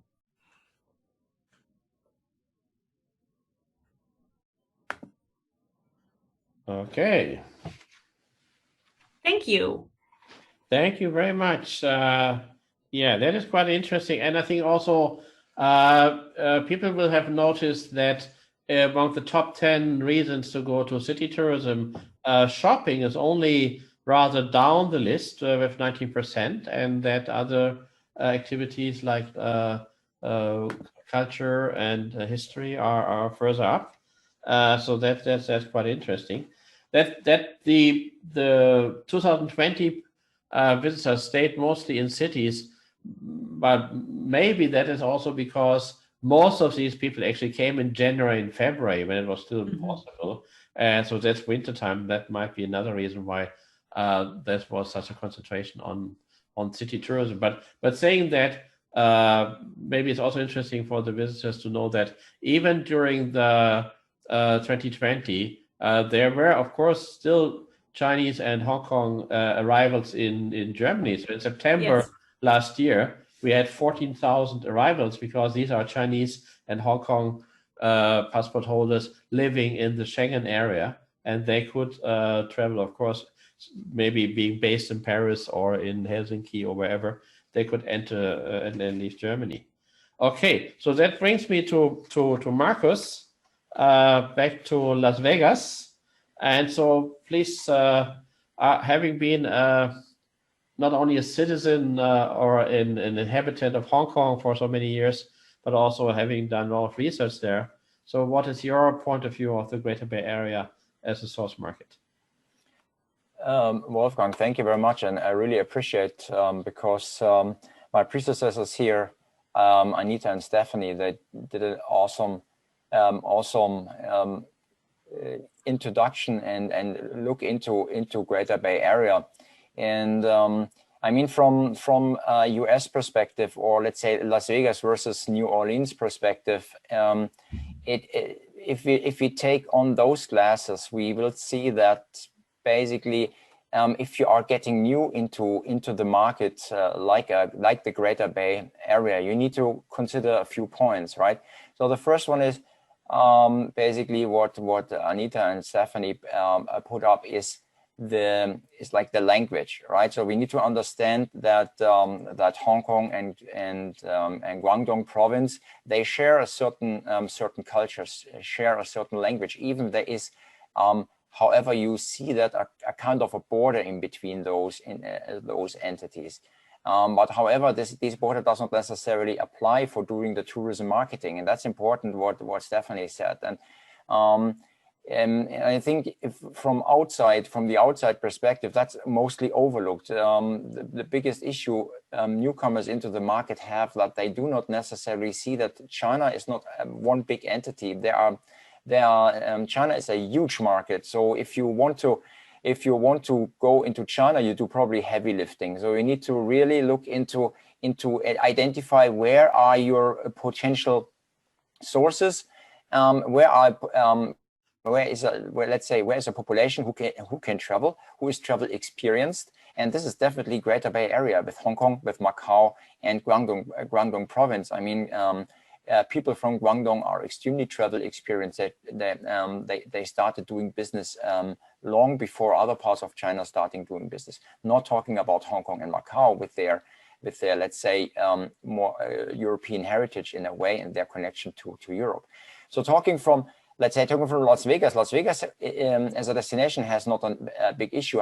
Las Vegas is very well known probably in the Greater Bay Area, and therefore pulls a lot of tourists, and therefore Las Vegas has an let's say international footprint regarding tourists from China, including Greater Bay Area. However, New Orleans is a different chapter. New Orleans is extremely famous regarding in tourism in the US and in Europe.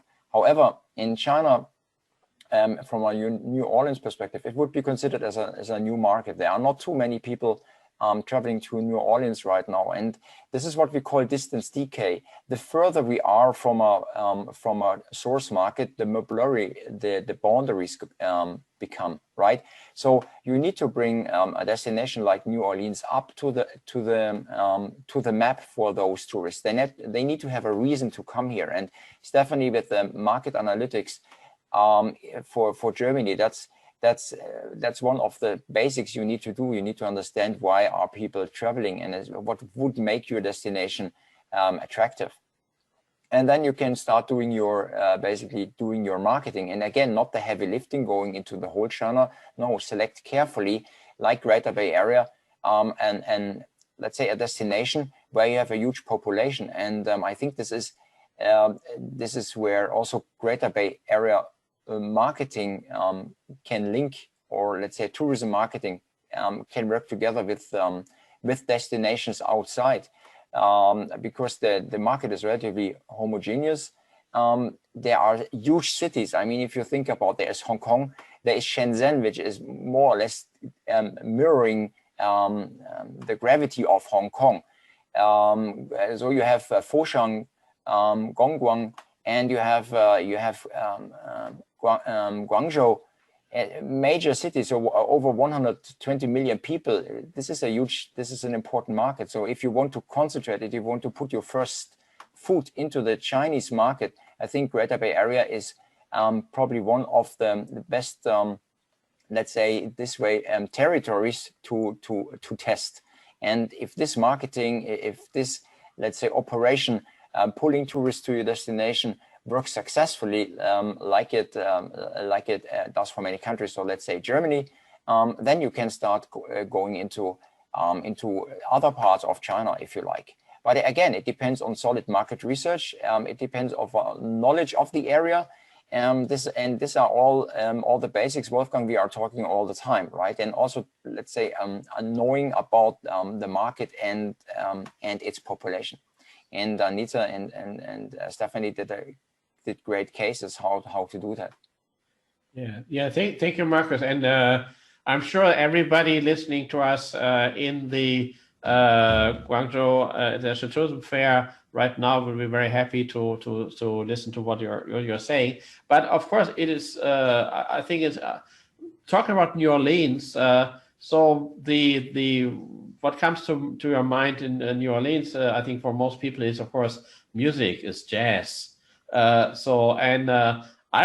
would say, without having done research into that, but I would think that the probability that the people in Guangdong and of course in Hong Kong, Macau are more familiar with jazz music than you have somebody in Ningxia or in Heilongjiang is, I think, quite great. So that and of course that is the key message is, if you want to have Chinese tourists from the Greater Bay Area visiting your destination, then you have to give them a reason. And I've been showing in my little presentation before we started the panels that there are a lot of surveys showing that the Chinese tourists are saying, we want to go to new destinations. We want to go to places where there are not so many other Chinese tourists yet.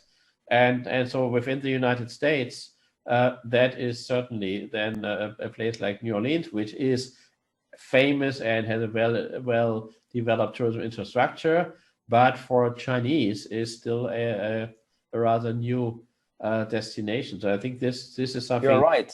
We can learn for many different destinations can learn that, and that is true even. Well, I would say within Germany it's the same thing. So we have a lot of very nice medium-sized towns in Germany.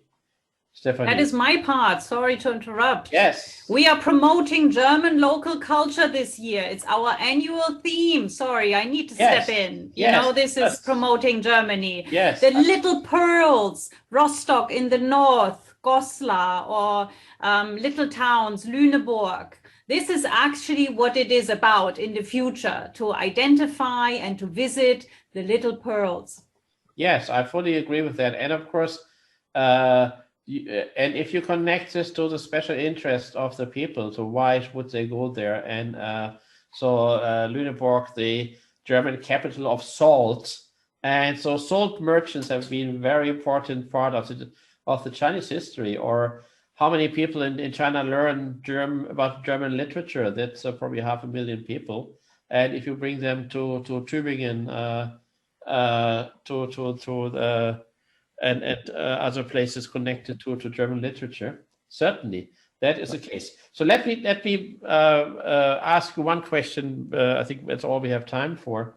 And I think many people have been asking this question to us when we were preparing that.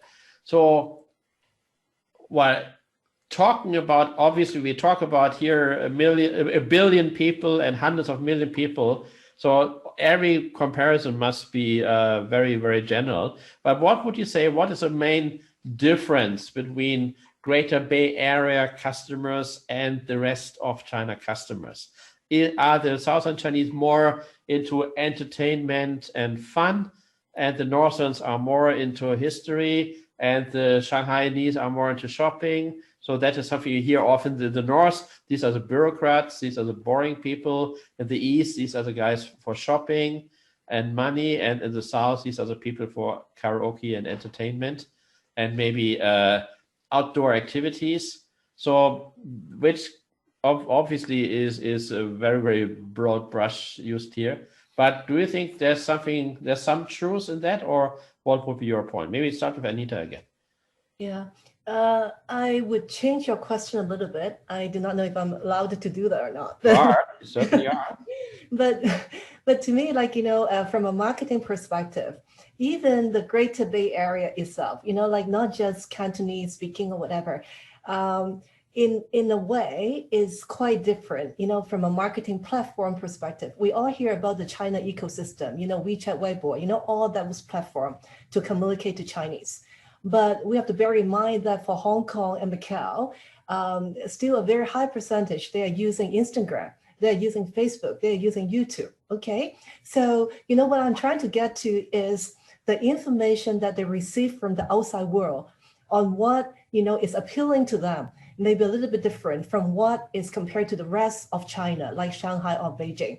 So, to me, because of the different marketing platform that they're exposed to, and even for South China, they can watch Hong Kong TV channel. So that makes a difference too. So their exposure may lead to some trends that may be different from, Shanghai and Beijing. So, I'm taking a small spin from your question, but that's what I see from a marketing perspective. So, to them, just answering back one of your questions too, why shopping is falling down, the percentage, to me is because now cross-border e-commerce is so popular and easy.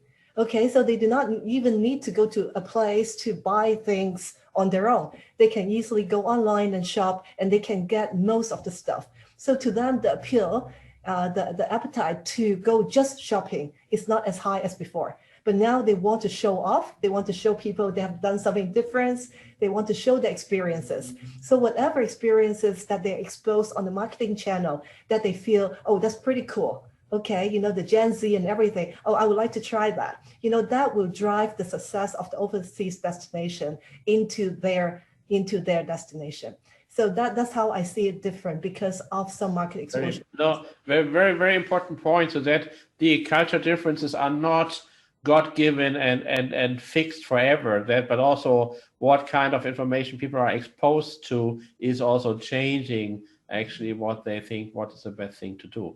Very, very important point. Stephanie. Yes, I could add something. So thank you, Anita. I think you, rephrased the question very well.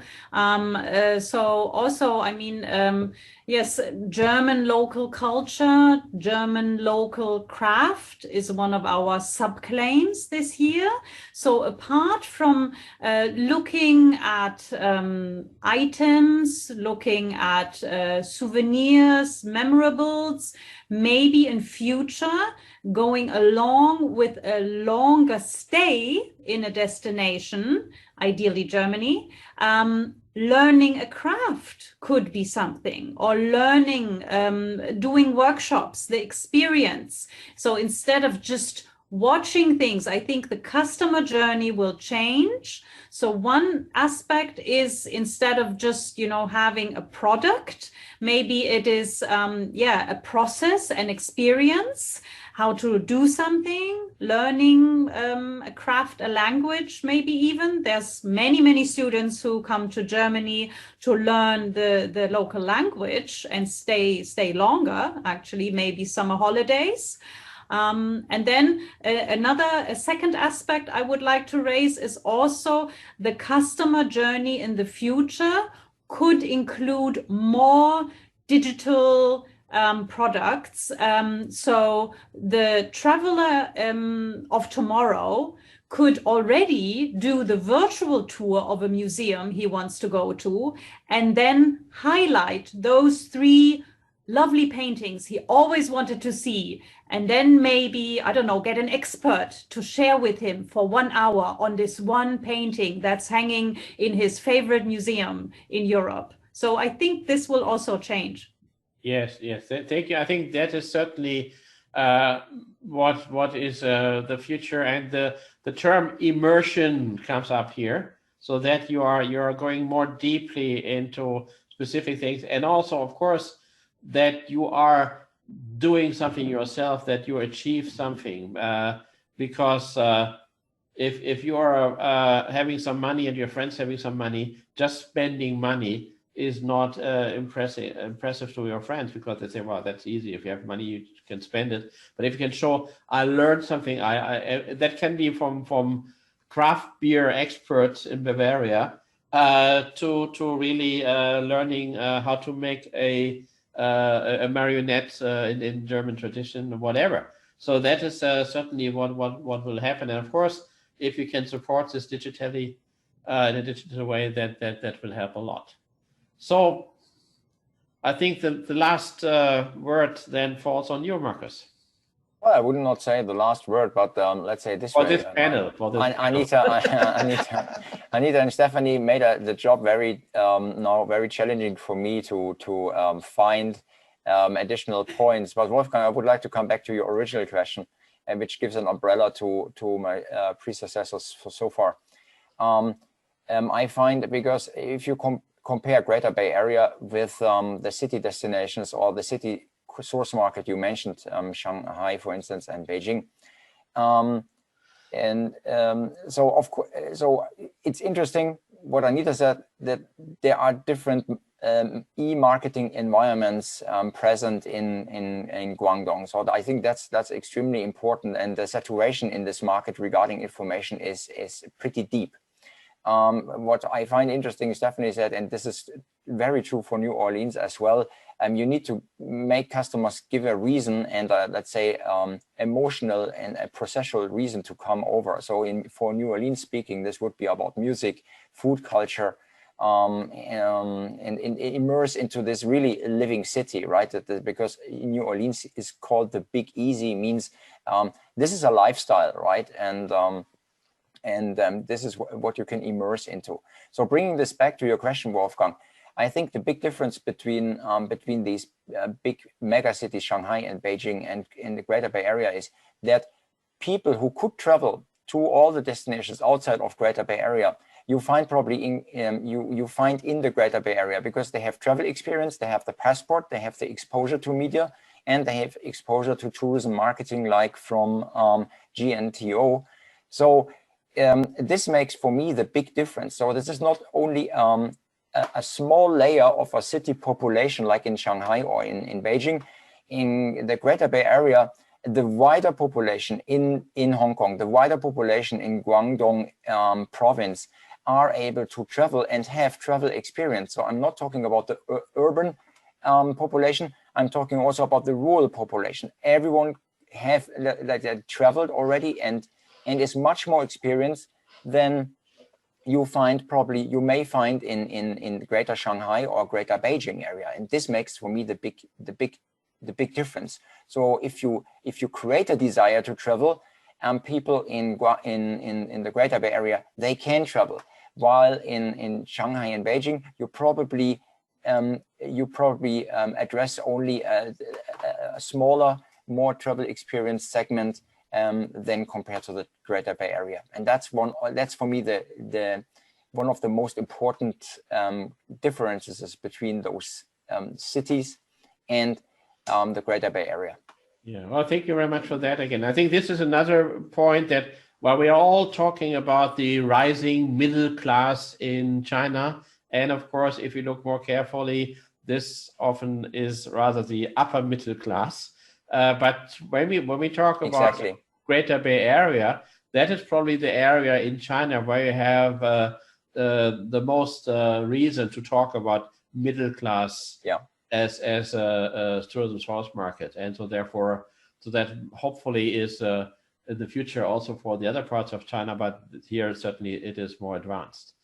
Okay, so I think this was really obviously expert insights and experts knowledge. So, and I'm sure that everybody who took the time to listen to you has been learning a lot. So that's why my sincere thanks are to our 3 panelists, but also to all the colleagues from around the world who have been with us by electronic means. And I'm sure I'm talking in the name of everybody, saying that we are all hoping that very soon we can all meet again, not only on a computer screen, but in reality. So with that, don't go away. What comes now is also something very nice, which is a lucky draw.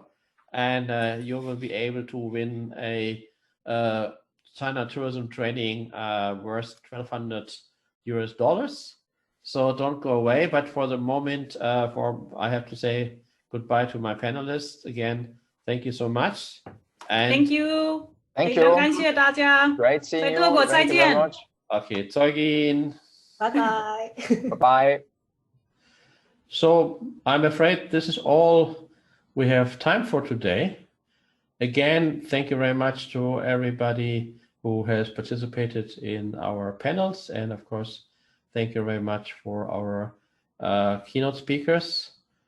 And I should not forget to remind you that 2022, there will be another GITF, and hopefully by February 2022, we will be able to come to China again, and that instead of having this electronic meetings, we will finally all be able to gather meeting in reality and in the beautiful city of Guangzhou.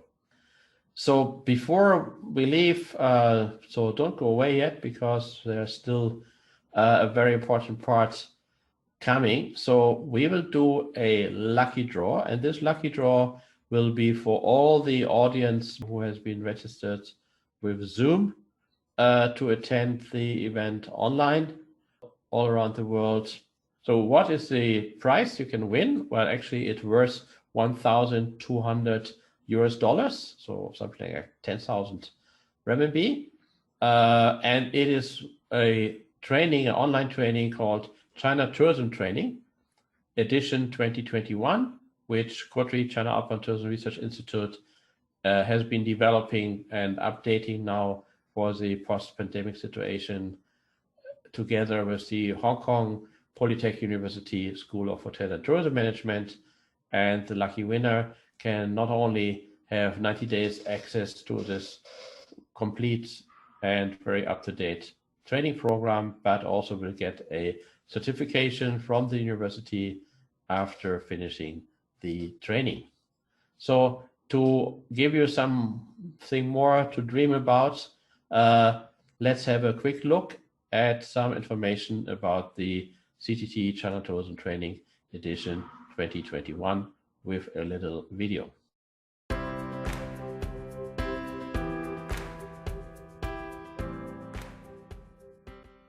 COTRI China Outbound Tourism Research Institute, the leading research institute for Chinese outbound tourism, and the globally top-ranked Hong Kong Polytechnic University School of Hotel and Tourism Management, have brought their expertise together to provide the comprehensive online training program CTT China Tourism Training Edition 2021, aimed at tourism professionals worldwide working with the Chinese outbound tourism market. As the global standard online training for the Chinese outbound tourism source market, which is getting more and more segmented and diverse, the CTT China Tourism Training Program offers 5 specialized training tracks of hospitality, destinations, retail, attractions, and transportation, each of them tailor-made for the specific needs and challenges of different parts of the service chain of international travel and tourism service providers. To upgrade the successful and sustainable engagement of your business or destination with the Chinese outbound tourism market, the CTT edition 2021 is fully updated for the post-pandemic China outbound tourism development based on COVID-19 challenges. It is structured according to each of the 8 chapters in the 5 different training tracks, offering extensive information about the shifts in demands of the customers, the structure of the Chinese tourism industry, and newly emerging communication and marketing channels. Including a large number of best practice examples provided by various types of tourist attractions, all 5 CTT Edition 2021 tracks are also complemented by exclusive insights from industry experts and key opinion leaders.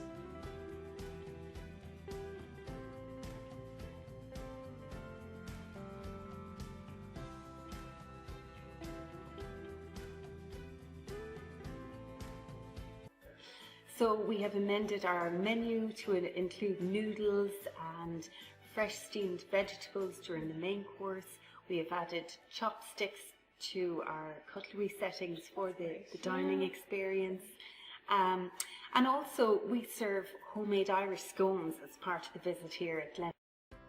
A great variety of topics such as cultural background, shopping patterns of Chinese tourists, different market segments and distribution channels of the Chinese source market are covered in CTT Programs Edition 2021.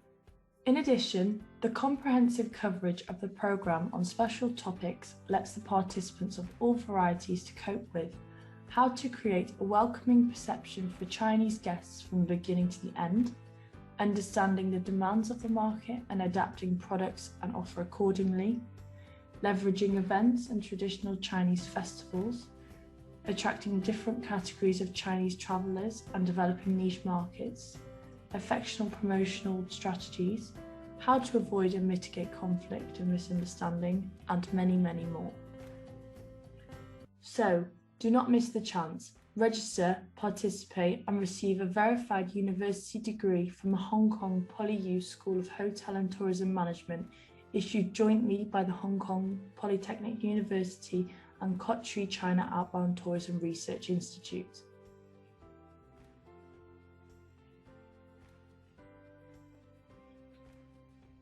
For more information, please contact us via ctt@china-outbound.com or call us on 0049 40 845 08531.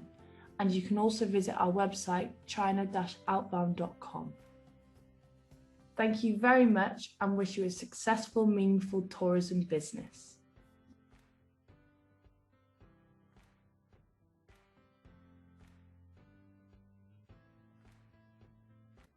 So thank you for watching the video, and I hope that you all have seen that this is a very useful lucky draw prize to win. So let me wish all of you good luck that you will be the lucky winner. And the others, of course, needless to say, you can also get the trainings for yourself, but then unfortunately it will be not completely for free. But well, maybe today is your lucky day. So again, best of luck to all of you.